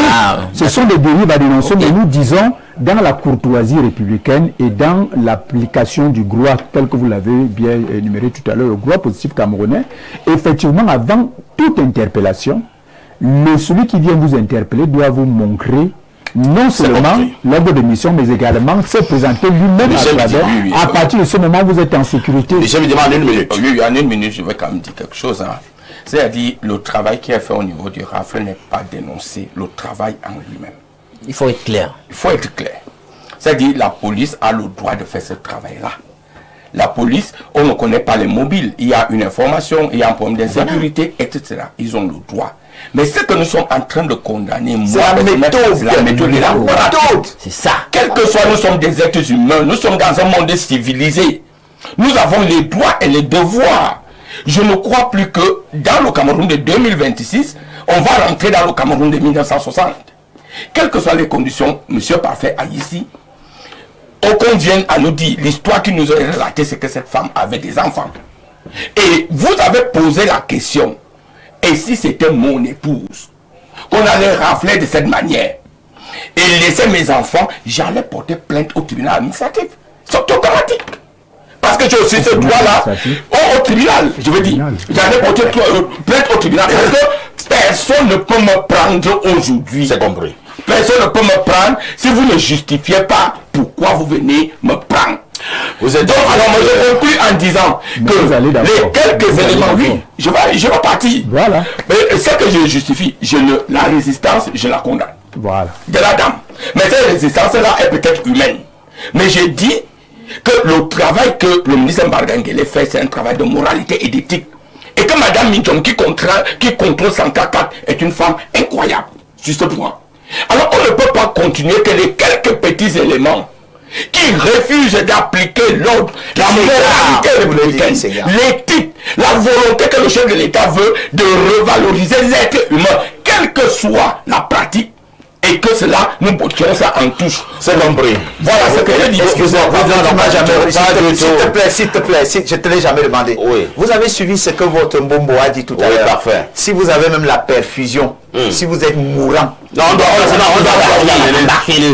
l'amener. C'est ce qu'il faut décrire. C'est-à-dire que quel que soit, vous ne pouvez pas, parce que vous êtes en mission, manquer d'approche pédagogique, préparer même l'individu à ce qu'il devrait subir à la suite. Merci. C'est ce qu'il faut décrire. Vous êtes en direct sur Info TV. Vous faites bien de regarder la télévision, surtout lorsqu'elle s'appelle Info TV, 10h, 11h52. Une touche pour s'impose.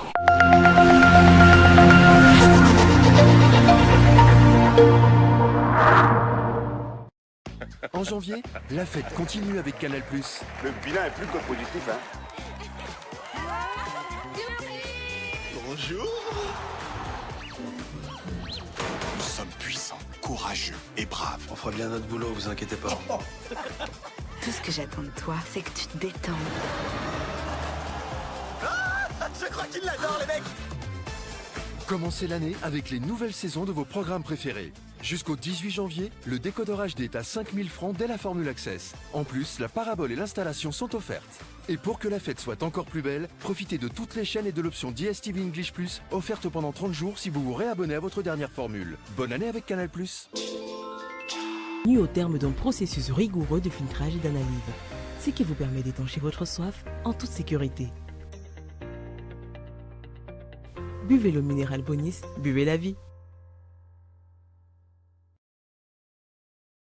Dans le cadre du Fiscal Tour 2026, le cabinet Success Console organise un atelier de formation sur les innovations de la loi de finances 2026 au Cameroun et l'impact pour le contribuable.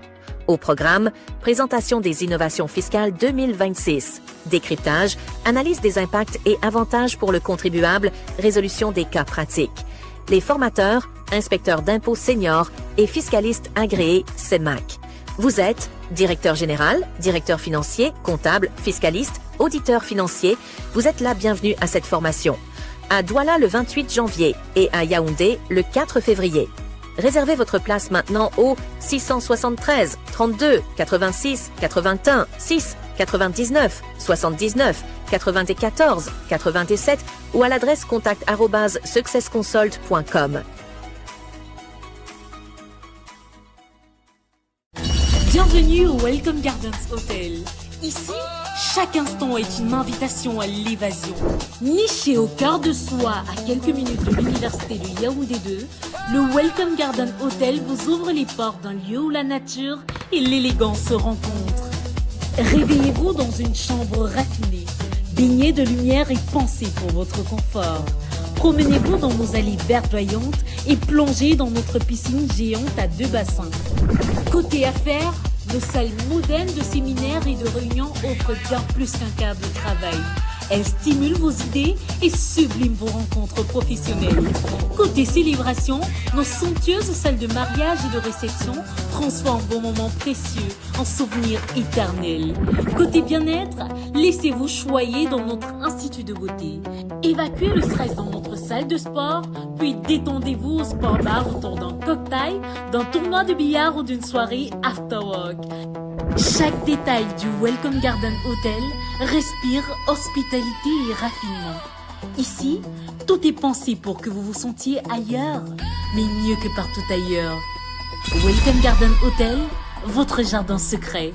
Contact 694 34 21 33 676 73 59.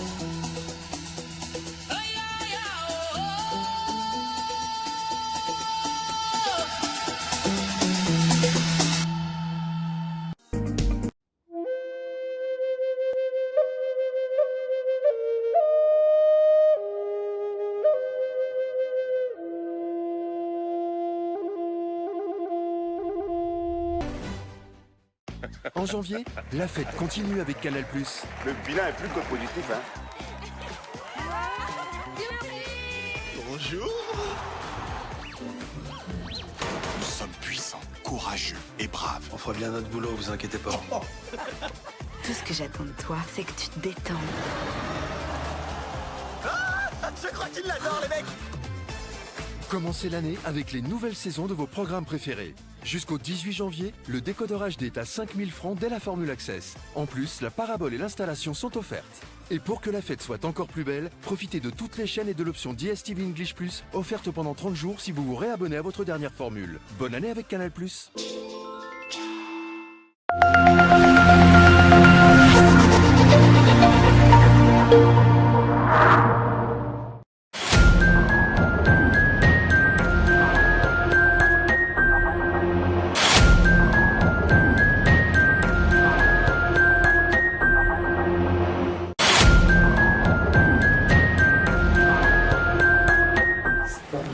Si vous nous retrouvez à l'instant, vous avez fait le meilleur choix, c'est celui de regarder Info TV et surtout de suivre votre programme Espace Miné. Nous commençons par les Lions indomptables du Cameroun. Au moment où la Coupe d'Afrique des Nations est rendue au demi-finale, les Lions indomptables, eux, ils ont été éliminés en quart de finale face au pays organisateur, le Maroc. Les choses se sont dites et continuent d'ailleurs à être dites. On a parlé de l'arbitrage, d'autres ont parlé d'un problème tactique et technique du coach Pagou. Les autres ont parlé de manque d'expérience des Lions indomptables. À côté, beaucoup disent tout simplement que ces Lions indomptables, au-delà de tout, ont été héroïques. Personne ne les attendait à ce niveau de la compétition. Et comment pouvait-il en être autrement? Je donne d'abord la parole au technicien qui est sur ce plateau. Il s'agit du coach Casimir Mangué. Coach, les Lions indomptables ont été éliminés. C'est quand même une pilule amère à avaler. Pilule amère pour ceux qui ne sont pas dans le monde du sport et du foot en particulier. Lorsque vous êtes averti, il y a certaines performances qui ne vous surprennent pas. Donc, personnellement, je savais que les Lions étaient dans une impréparation de nature à ne pas espérer un résultat flamboyant. C'est une équipe qui n'a pas eu de préparation, pour être quoi qu'on dise, mais on s'est mûrement préparé dans les querelles. On s'est préparé à mettre un environnement malsain, qui est d'ailleurs un handicap pour l'optimisation de la performance. Donc, il n'y avait pas lieu pour nous, les observateurs, d'espérer à un résultat qui serait de nature à rehausser l'image du football camerounais. Alors, il y a ce problème d'arbitrage qui fait le tour du monde. Hein. J'ai suivi les plus grands analystes de sport comme vous, que ce soit au niveau des chaînes locales ou bien des chaînes étrangères, qui pensent quand même que l'arbitre Cameroun-Maroc a gâté le match. Il a contribué. Ça a été, parce que la raison est multifactorielle. Lui, il a contribué et c'était tout à fait légitime. On jouait contre le pays organisateur et tout le monde le sait. Le Maroc a énormément investi. Il y a des raisons de ne pas sortir le Maroc. Comme on dit, il ne faut pas gâter la fête au milieu. Donc l'arbitrage, à mon avis, a été défavorable pour le Cameroun. Mais c'est nous qui avons aidé l'arbitrage à contribuer. Parce qu'on aurait pu préparer cela autrement. Voyez-vous, nous les entraîneurs, on sait, quand vous êtes averti que vous aurez en face un certain, je n'ai pas envie de citer son nom, qui était devenu un phénomène au Cameroun, quand vous avez en face pareil à... Vous voulez parler de lui de Gonza? Non, le nouveau, il y a un phénomène qui est un certain Mundi, Ndanga Mundi. Donc, quand vous savez en face que vous aurez le pays organisateur, vous pensez déjà à quel style d'arbitrage auquel vous ferez face. Vous trouvez donc pourquoi n'avons-nous pas pu contourner les aspects arbitraux, justement parce que nous n'étions pas préparés. C'est une équipe qui est partie comme ça, comme on dit, j'étais dans la rue. On n'avait pas des arguments pour faire face à tout cela parce que nous sommes restés beaucoup plus dans les querelles et ça ne pouvait pas nous donner des indications sur comment allons-nous gérer le public, comment allons-nous gérer l'arbitrage, mais on ne peut pas manquer de le dire et tout le monde ou presque le rappelle, l'arbitrage semble avoir contribué pour que nous sortions aussi de cette compétition. Sous les Honoriolo, sauf si je me trompe, parution de ce matin, le Messager, votre quotidien, dit que seul le Hemley ne suffit pas. Oui, ce Hemley-là, nous l'avons vu. Les Lions indomptables ont été écartés en quart de finale. Ils sont à blâmer ou alors, au-delà de tout, à féliciter? Personnellement, les Lions, pour moi, avaient atteint l'objectif en battant l'Afrique du Sud. Ils ont très bien joué. Toutes les craintes que j'avais ont été dissipées. Le malentendu aussi. J'attendais des Lions qui puissent jouer au foot, des enfants qui puissent s'amuser. Et ils se sont amusés.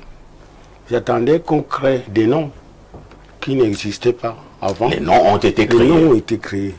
J'attendais que les Lions, dans leur compétitivité, règlent le compte à Hugo Bross, un ancien sélectionneur de Lyon. Ça a été fait. J'attendais le rajeunissement ou alors la nationalisation du banc de touche. Ça a été fait. Donc, en mon sens, si nous disons que le Hemley ne suffit pas, c'est parce que les 4 matchs de Lyon ont été de très bons matchs. C'était le match du Hemley seulement. C'était les bons matchs. Et les Lions éliminés par le Maroc, en réalité, c'était leur niveau. Ils avaient atteint leur niveau. Parce que quoi qu'on dise, et le coach est là, vous ne pouvez pas... Le Dieu n'est pas camerounais.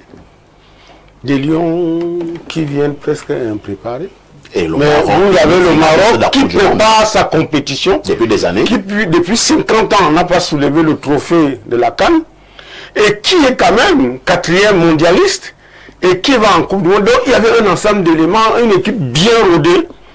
Je pense que la victoire des Lions sur des Lions indomptables sur les Lions de l'Atlas aurait pu être un hold-up.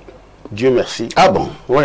Personnellement, je suis pensez encore, comme un journal a titré ce matin, les vrais Lions ont gagné les autres? Oui. Donc nous sommes les faux Lions? Non. Bon, je sais pas, les adjectifs là, j'ai un problème avec.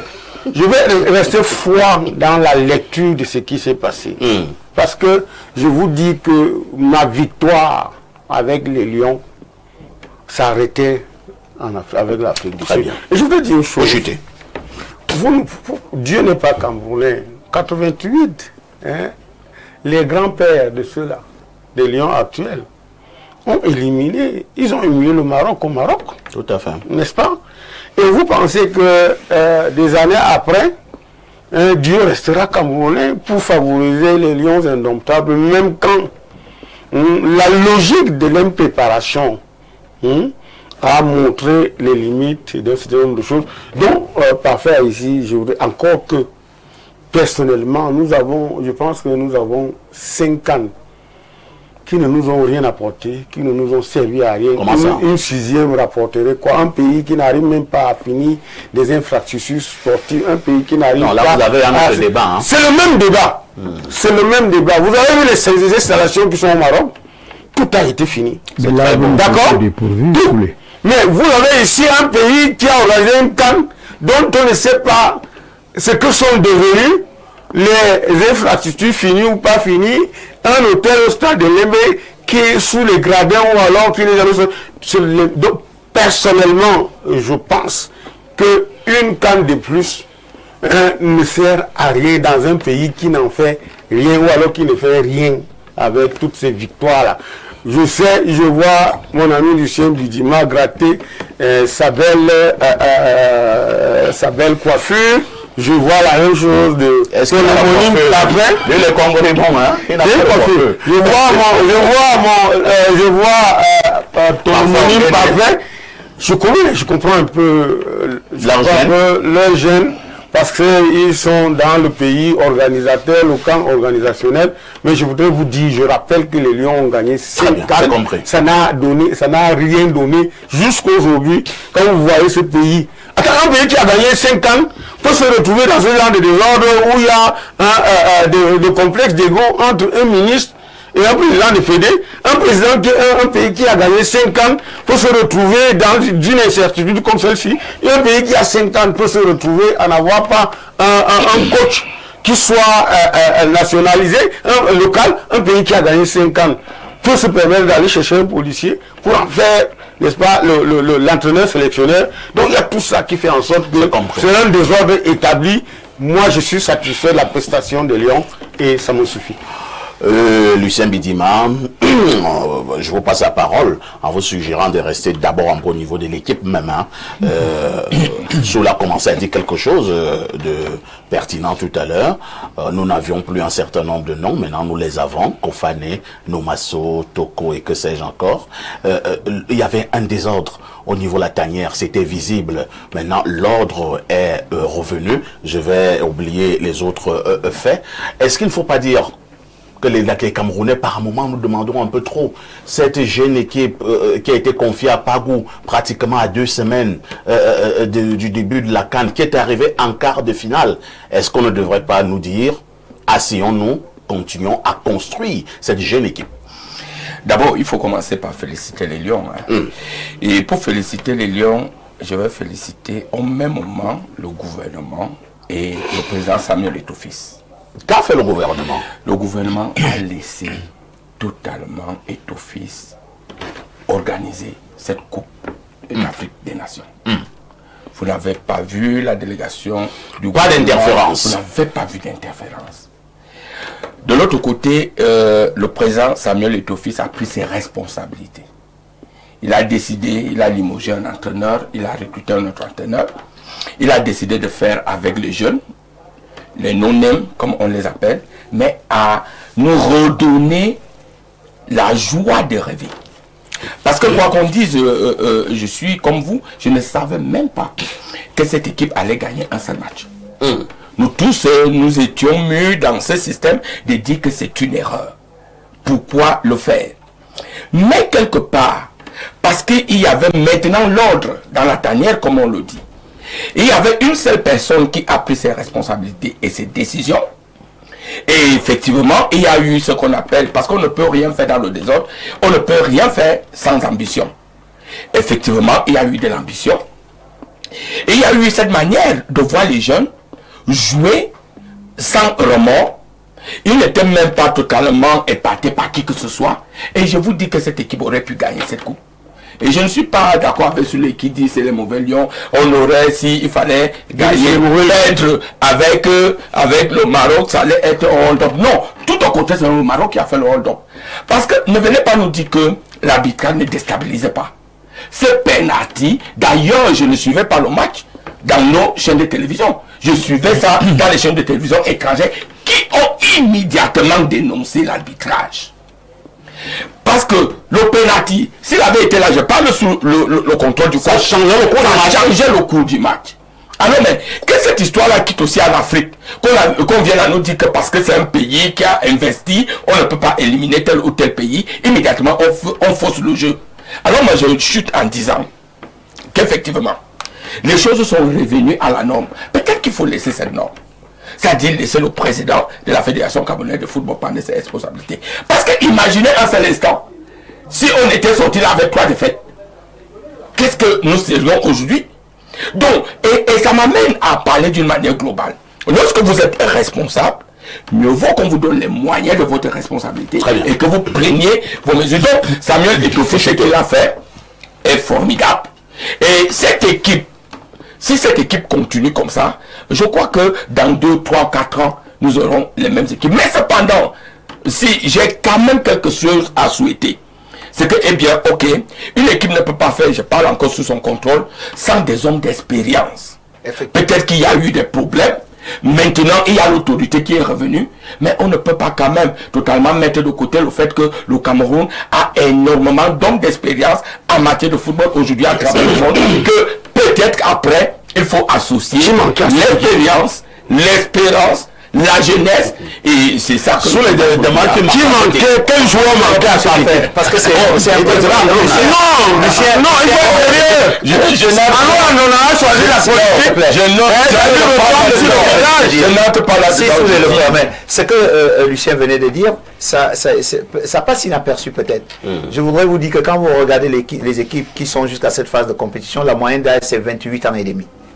De toute façon, les grandes compétitions ne se gagnent pas que de l'enthousiasme. Et j'ai bien aimé sa titraille. Le M seul ne suffit pas. Le M doit être accompagné par le jeu. Le M doit être accompagné par la maîtrise de la compétition. C'est-à-dire, quand vous voyez par exemple une grosse pression, quand vous avez un joueur mature, il peut aspirer ça. Quand je prends mon jeune Arthur Avom, vous avez vu qu'il est sorti parce que provoqué, il n'y avait personne à côté de lui qui pouvait le dire, gars, ne suis pas ça. Donc c'est important qu'il le dise. Mais ce que je veux ajouter, c'est que cette équipe camerounaise aujourd'hui, ce qu'elle nous a proposé, rassure. D'où viendra-t-il que demain matin, ce ne soit plus Pagou, ce ne soit plus les mêmes joueurs, qu'on se retrouve avec une autre personne? Ce qu'a proposé cette équipe démontre que si, au début, il y avait du calme, du sérieux, quelqu'un l'a dit, si ce n'est pas Lucien, ça doit être Monsieur Soulé. C'est comme au lycée parfait. Vous savez où est réservée la place de l'indiscipliné. Mais tant que l'équipe du Cameroun ne bénéficiera pas d'un environnement de bonne préparation, même si c'est Roger Mila ou François Omambiik, on ira toujours se planter. Parce que l'indiscipline et le désordre n'aident jamais pour la réussite. C'est compris. Parfait, Nguéné, ne soyons pas naïfs. À un moment donné, au niveau du football international, il y a une bonne dose de mafia qui intervient. On a parlé du pays organisateur tout à l'heure, le Maroc. Le football maintenant, à ces niveaux-là, ce sont des enjeux. Des enjeux colossaux. Imaginez que le Maroc soit sorti en quart de finale. Est-ce que ça ne devrait pas être des pertes énormes au niveau de la CAF, au niveau de la FIFA, au niveau de la publicité, au niveau des partenaires? Est-ce qu'à un moment donné, la CAF, entre guillemets, n'a pas opté pour un réalisme? Alors, si nous restons sclérosés sur cette lecture des choses, je pense qu'on risquerait de passer à côté de la réalité. La réalité, c'est que si vous désubstantialisez la compétition, le jeu, de tout ce qui peut constituer son attractivité, et de rentrer dans les logiques de mafia qui peuvent prédominer, nous allons tout simplement perdre l'authenticité du jeu. Parce que, voyez-vous, qu'on commence donc par décréter les équipes gagnantes. C'est-à-dire que le plus offrant... Certaines personnes l'ont dit, hein? Le Maroc, comme le gagnant en temps, le Maroc a gagné la CAN, et on passe à autre chose. On décide, il y a une CAN en 2024 ou en 2022. C'est elle qui gagnera. Après, on dit, bon, nous voulons que le vainqueur dépose 10 milliards. et que le pays qui a les 10 milliards dépose et on décrète que c'est ce pays qui a gagné. Mais de quelle perte parlez-vous parfait? Une compétition de la CAN, c'est juste le pays qui accueille la CAN. Mais le pays qui accueille la CAN bénéficie pendant la CAN de l'ensemble d'éléments. Ce n'est pas parce qu'on a battu votre équipe que les hôtels vont se vider. Au niveau des stades, par exemple, imaginez que le Maroc soit sorti de la compétition en quart de finale. Les stades allaient être pratiquement vides. Ce que nous regardons le plus souvent dans les matchs, ce ne sont pas les spectateurs. Ce sont les joueurs. Je suis sûr que lorsqu'on fait le reportage... Non, mais ça tue la fête d'un point de vue, de quel point de vue, selon quelle analyse. Moi, je pense que c'est pas ça la question. Il faut qu'on sorte très rapidement de là dans nos pays africains. Nous sommes encore avec ces logiques assez obsolètes. Il faudrait que nous rentrions dans ce qu'on appelle la méritocratie, la compétitivité, la créativité. Une CAN, il faut positionner la CAN à un niveau de compétition très élevé. Que ceux qui n'ont pas le niveau s'arrêtent au niveau où ils ont pu avoir leur niveau de préparation et que ceux qui sont mieux préparés aillent le plus loin possible. Alors, parfait, on est à votre niveau, Lions Indomptables, à blâmer ou bien à féliciter? Les Lions Indomptables, c'est à féliciter, mais il y a quand même quelques observations à faire. Vous savez, la force créatrice d'une nation réside dans la fusion intergénérationnelle habile.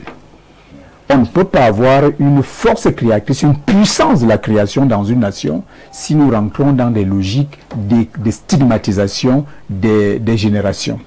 Il faut une démarche toujours inclusive, mais préparer tout le temps dans cette inclusivité les nouvelles générations à remplacer les anciens le moment venu. Alors, moi, je pense que la première erreur a été d'aller dans cette équipe avec des nouveaux, vraiment nouveaux. L'équipe était tellement nouvelle qu'à un moment donné, nous avons l'impression qu'il a manqué. Quelqu'un m'a posé une question, et moi je vous pose cette question-là parce que moi j'aime beaucoup plus poser des questions. Avec l'ancienne équipe que nous avions, est-ce qu'on peut pas, quelqu'un peut parier qu'on pouvait dépasser le premier tour? Non, il y avait l'ancienne équipe était une équipe devenue politisée qui était déjà rentrée dans des logiques de clans et de camps. Ce n'était plus des joueurs qui étaient là. Moi je les voyais comme une assemblée nationale, comme un parlement, c'est-à-dire des gens qui avaient des positions. J'ai même vu ce que je n'avais jamais vu à l'équipe nationale de football, un capitaine organiser une conférence de presse pour prendre position sur tel responsable ou pas tel responsable. Vraiment, c'était devenu tout sauf le football, sauf l'équipe nationale. Très bien. Donc moi, je pense qu'il fallait un toilettage, mais ce toilettage ne devait pas faire un toilettage complet tel que ça a été fait total. Il fallait laisser alors, s'il y a quelqu'un qu'on doit appeler, parmi les cadres que l'on a retirés de cette équipe nationale, vous pensez qu'on peut appeler qui? Écoutez, avant d'en arriver là, parfait, accordez-moi quelques temps pour vous dire qu'en réalité, ce qui s'est passé là est à l'image de ce que nous attendons du gouvernement camerounais. C'est-à-dire que le président doit effectivement comprendre que les réussites ne résident pas seulement dans l'ancienneté. Il faudrait qu'on comprenne que les nouvelles générations peuvent apporter quelque chose. Mais ça ne veut pas dire comme lui-même a dit dans son discours comme lui-même a dit dans son discours que... Non, comme lui-même a dit dans son discours j'espère que vous allez vous entendre. On s'entend toujours. Comme lui-même a dit dans son discours qu'il faut privilégier ceux qui ont plus d'expérience, qui ont de la moralité, qui ont ceci. Ça veut dire qu'il faut un savant dosage et permettre à ceux que les nouvelles générations apportent aussi de leur contribution. Mais il faut faire avec les jeunes pour préparer l'avenir. Alors je vais chuter par là en disant que non, tu n'avais pas encore chuté. Nous avons remarqué quelque chose, c'est que de jeunes. Pagou, l'entraîneur Pagou a quelque peu eu des insuffisances au plan tactique et technique avec contre le Maroc. Parce que lorsque vous allez à une compétition comme celle-là, il faut comprendre que vous n'avez que des adversaires autour de vous, même l'arbitre. Et là, vous devez vous préparer à faire face à cette adversité-là, au plan tactique, au plan technique. Voilà. Donc, Alain, donc, que devons-nous faire de cette jeune équipe qui est née? Entre-temps, certains insistent sur le savant dosage. Avez-vous l'impression que ceux qui ont été écartés, les cadres qui ont été écartés, un ou deux mériteraient encore d'intégrer cette équipe, ou alors il faut tourner la page? Je suis la personne la plus mal placée pour répondre à cela, parce que lorsqu'on vous donne la responsabilité de gouverner sur une entité, vous prenez des responsabilités, vous avez une vision, vous avez un leadership à administrer. Donc, par rapport aux objectifs que vous vous assignez, vous décidez des moyens que vous voulez vous octroyer pour réaliser votre vision. Ça n'engage que le sélectionneur et tout le staff technique de cette équipe. Moi, ça m'engage pas. Moi, ce que j'attends, c'est les résultats. Bien, venons-en. Les résultats, bon, ils sont mitigés, n'est-ce pas? Parce que le Cameroun, pour le CV qu'il a footballistiquement parlant sur le continent, on pourrait se dire, bah, sortir en quart de finale, on n'a pas matière à se gargariser là-dessus. Là, c'est normal. Mais est-ce que ces gars, foncièrement, ont démérité? Je pense que s'il faut tenir compte des facteurs tels que le temps de regroupement, le temps de réaliser, de préparation, de réaliser une cohésion de groupe, etc. Bon, c'est pas mal comme résultat. On n'a pas perdu la face. Moi, je dirais ça comme ça. Mais maintenant, je n'aime pas cette espèce de bipolarité aussi que je commence à trouver chez les Camerounais. J'aime pas ça. Pardon, il faut qu'on laisse un peu Pagou et tous ces gars. Nous en parlions déjà tranquilles. Parce que moi, ce que j'ai vu, en tout cas, ça n'engage que moi, ce que je vais dire, j'ai vu 50 minutes où le Cameroun se fait carrément écraser. Moi, c'est ce que j'ai vu dans ce match. Excusez-moi. C'est-à-dire que, techniquement, tactiquement, physiquement, il n'y avait rien. Le Maroc était fondamentalement supérieur. Quand j'écoutais même les commentaires, et ça je le voyais même à l'écran, on avait l'impression d'une espèce de dédoublement. Hein, des Marocains sur les porteurs de balles, c'est-à-dire que c'était comme si les gars étaient en surnombre, ils étaient effectivement à 11 comme nous. Donc, techniquement, j'ai vu cette supériorité, tactiquement de même, et puis physiquement, je suis 50 minutes. C'est la deuxième partie qu'on a commencé un tout petit peu à vouloir retrouver nos esprits dans une espèce de jeu d'hésitation sur le plan tactique. Est-ce qu'on revient en 4-4-2, patati patata, etc. Ça n'a pas donné. Mais moi je dis dans l'ensemble, ces gars n'ont pas démérité. Et moi je vois plutôt, si on maintient le même état d'esprit, hein, avec le même groupe, etc., ajoutant qui on veut ajouter, élaguant qui on veut élaguer. Mais je dis si le même état d'esprit que j'ai vu avec ce groupe, avec ce coach et son groupe, persiste, je pense que les prochaines fois, on devrait avoir une belle équipe qui ira à nouveau à cette compétition et pourrait nous ramener de meilleurs lauriers. Voilà, c'est tout. Bravo Info TV, belle émission, trêve de chauvinisme et de bavardage. Ces lions sont à féliciter au regard du faible temps de préparation, de l'improvisation, du faible niveau de jeu bricolé, sans style couplé au courage du coach. Laisser l'arbitrage tranquille. Par contre, blâmer très sévèrement le trio Minsep et Tofis Marc Brice. Attends un peu. Est-ce que ces gens étaient encore là? Mais continuent en disant qu'ils nous ont privés du mondial et du trophée de la CAN. C'est bel et bien eux, les malheurs du Cameroun. C'est Mathias Donkwaban Alada qui envoie cette contribution. Nous avons un message là du plus 34. Il s'agit de l'Angleterre. Bonjour Monsieur Parfait, ici à tout ton panel et à mon frère Bidima. Il faut laisser les lions se développer. Nous allons juger ces jeunes d'ici 5 ans. Bravo à la nationalisation du banc de touche. Sachons apprécier ce qui est bon. Il faut les féliciter et encourager au lieu de stigmatiser parce que la tête de tel ne vous plaît pas. Il faut sélectionner les meilleurs. C'est gentil, créateur de millionnaires anonymes. Ah bon? Un autre message ce matin, c'est le plus 33. Il s'agit d'un message de la France. Salut le panel. Pierre Lechantre a eu combien de temps pour préparer la CAN 2000? Vraiment, c'est pas le Cameroun. Je peux lui répondre. Oui, répondez, coach. J'étais avec Pierre Lechantre à la Kadi Sport Academy, avec Jean Mangongen et autres. Pierre Lechantre met sur pied le 3-5-2. Il perd tous ses matchs de préparation. Il est même presque découragé, mais il est persuadé qu'avec le potentiel et le temps, si le monsieur ne se souvient pas que Pierre Lechantre jouait l'Érythrée au retour ici en préparant la CAN, donc Pierre Lechantre a eu le temps, Pagou n'en a pas eu, vous ne pouvez pas bâtir une équipe nationale en l'espace de 14 jours, ce n'est pas possible. Pour les téléspectateurs, Pierre Lechantre a eu le temps, en dehors du temps, Pierre Lechantre a eu en main des joueurs matures, perd son âme. Quand vous avez un Marc Vivien Fouet, vous ne lui apprenez rien. Quand vous avez Patrick Mboma, vous ne lui apprenez rien. Quand vous avez Samuel Eto'o, et puis le Rigaud national, quand vous avez... Donc Pierre Lechantre, lui, en dehors du temps, il avait des joueurs qui pouvaient faire la différence sans lui. Soleno Yolo, nous n'avons plus beaucoup de temps. J'aurais voulu que nous puissions coller un mot sur l'équipe à John Gouté. Et si elle a failli, je présume que pour votre cas, vous pensez qu'elle n'a pas failli. L'équipe John Gouté n'existe même pas. Comment ça? Parce que John Gouté est chef de gouvernement. Or, le président de la République est président de la République et chef de l'exécutif. Ça veut dire que John Gouté, attends, il fait quoi en dehors d'ouvrir les chrysanthèmes ou bien d'assister au lever de corps? Là, il faut être sérieux. Mais attendez,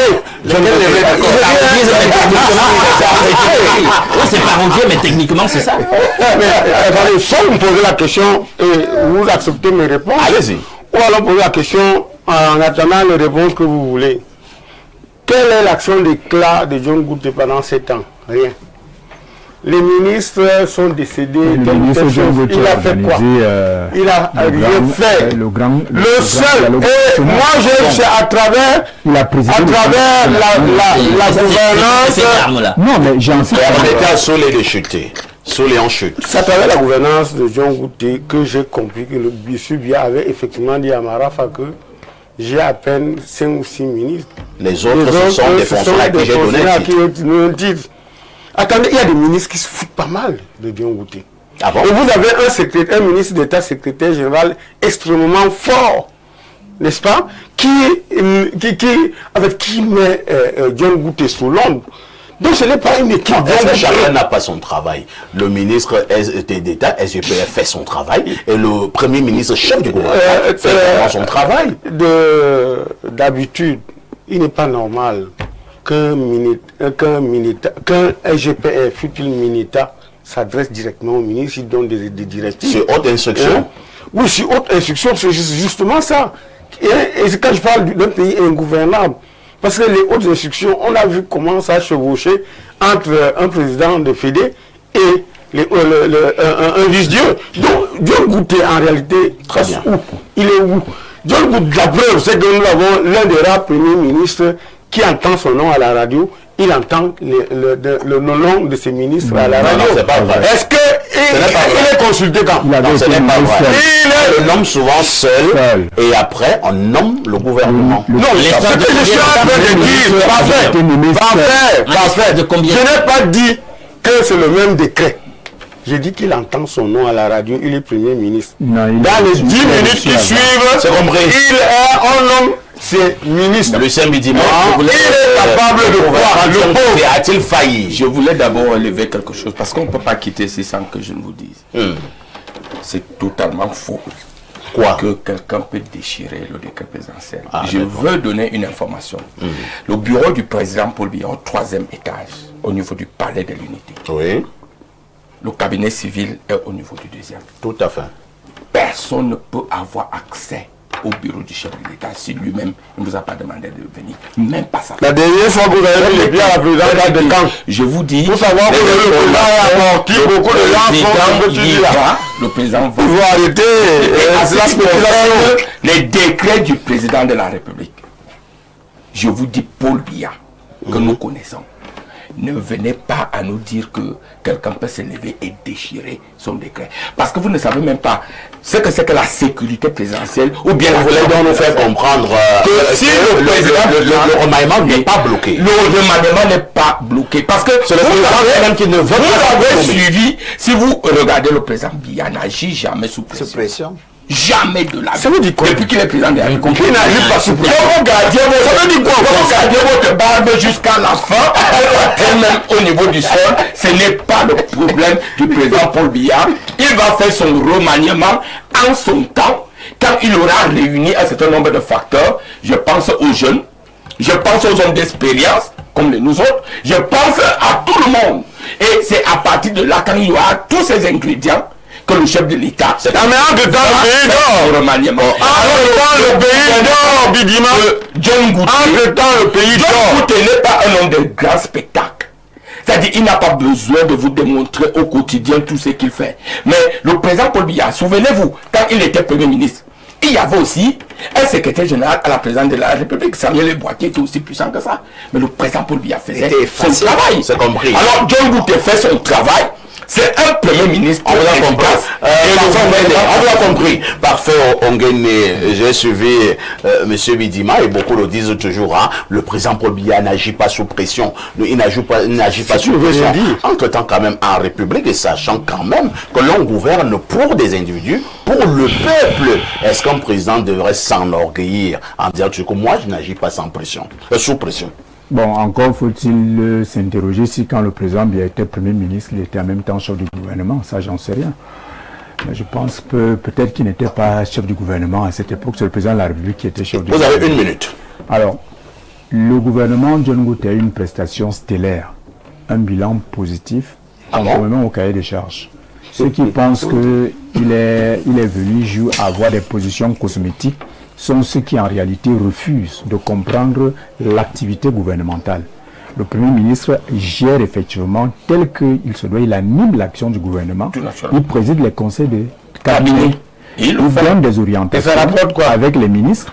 Et la vie va de plus en plus mal. Le Premier ministre agit dans le cadre de la Constitution. Le président peut se faire représenter par une haute personnalité à des cérémonies. C'est à ce titre qu'il est souvent désigné par le chef de l'État à sa posture de Premier ministre. Le Premier ministre John Ngoute a présidé le grand dialogue national qui a eu des résolutions fortes et qui continue d'être implémenté aujourd'hui, dont il suit. Le Premier ministre suit de près un ensemble d'activités qui impactent sur la vie des Camerounais. Alors moi, je pense que le rôle d'un Premier ministre, ce n'est pas d'être opérationnel. Le Premier ministre n'est pas opérationnel. Son cabinet n'a pas un caractère opérationnel. Le Premier ministre est là pour coordonner un dispositif gouvernemental. Ceux qui agissent de façon opérationnelle, ce sont les ministres. Donc vous n'avez pas besoin de voir le Premier ministre sur le terrain pour aller faire quoi que ce soit. Encore que lui-même il y va. On a vu le Premier ministre aller inaugurer des usines à Kribi, partout, autonome, ainsi de suite, mais à l'Est. On a vu ce monsieur travailler. Merci bien. Alors c'est au terme de cette émission. Je n'ai rien dit, moi. Nous sommes désolés. Nous sommes désolés. C'est la fin de cette émission. Merci à tous. Plateau, la rediffusion de ce programme, c'est tous les soirs à partir de 22h30 avec tous ces...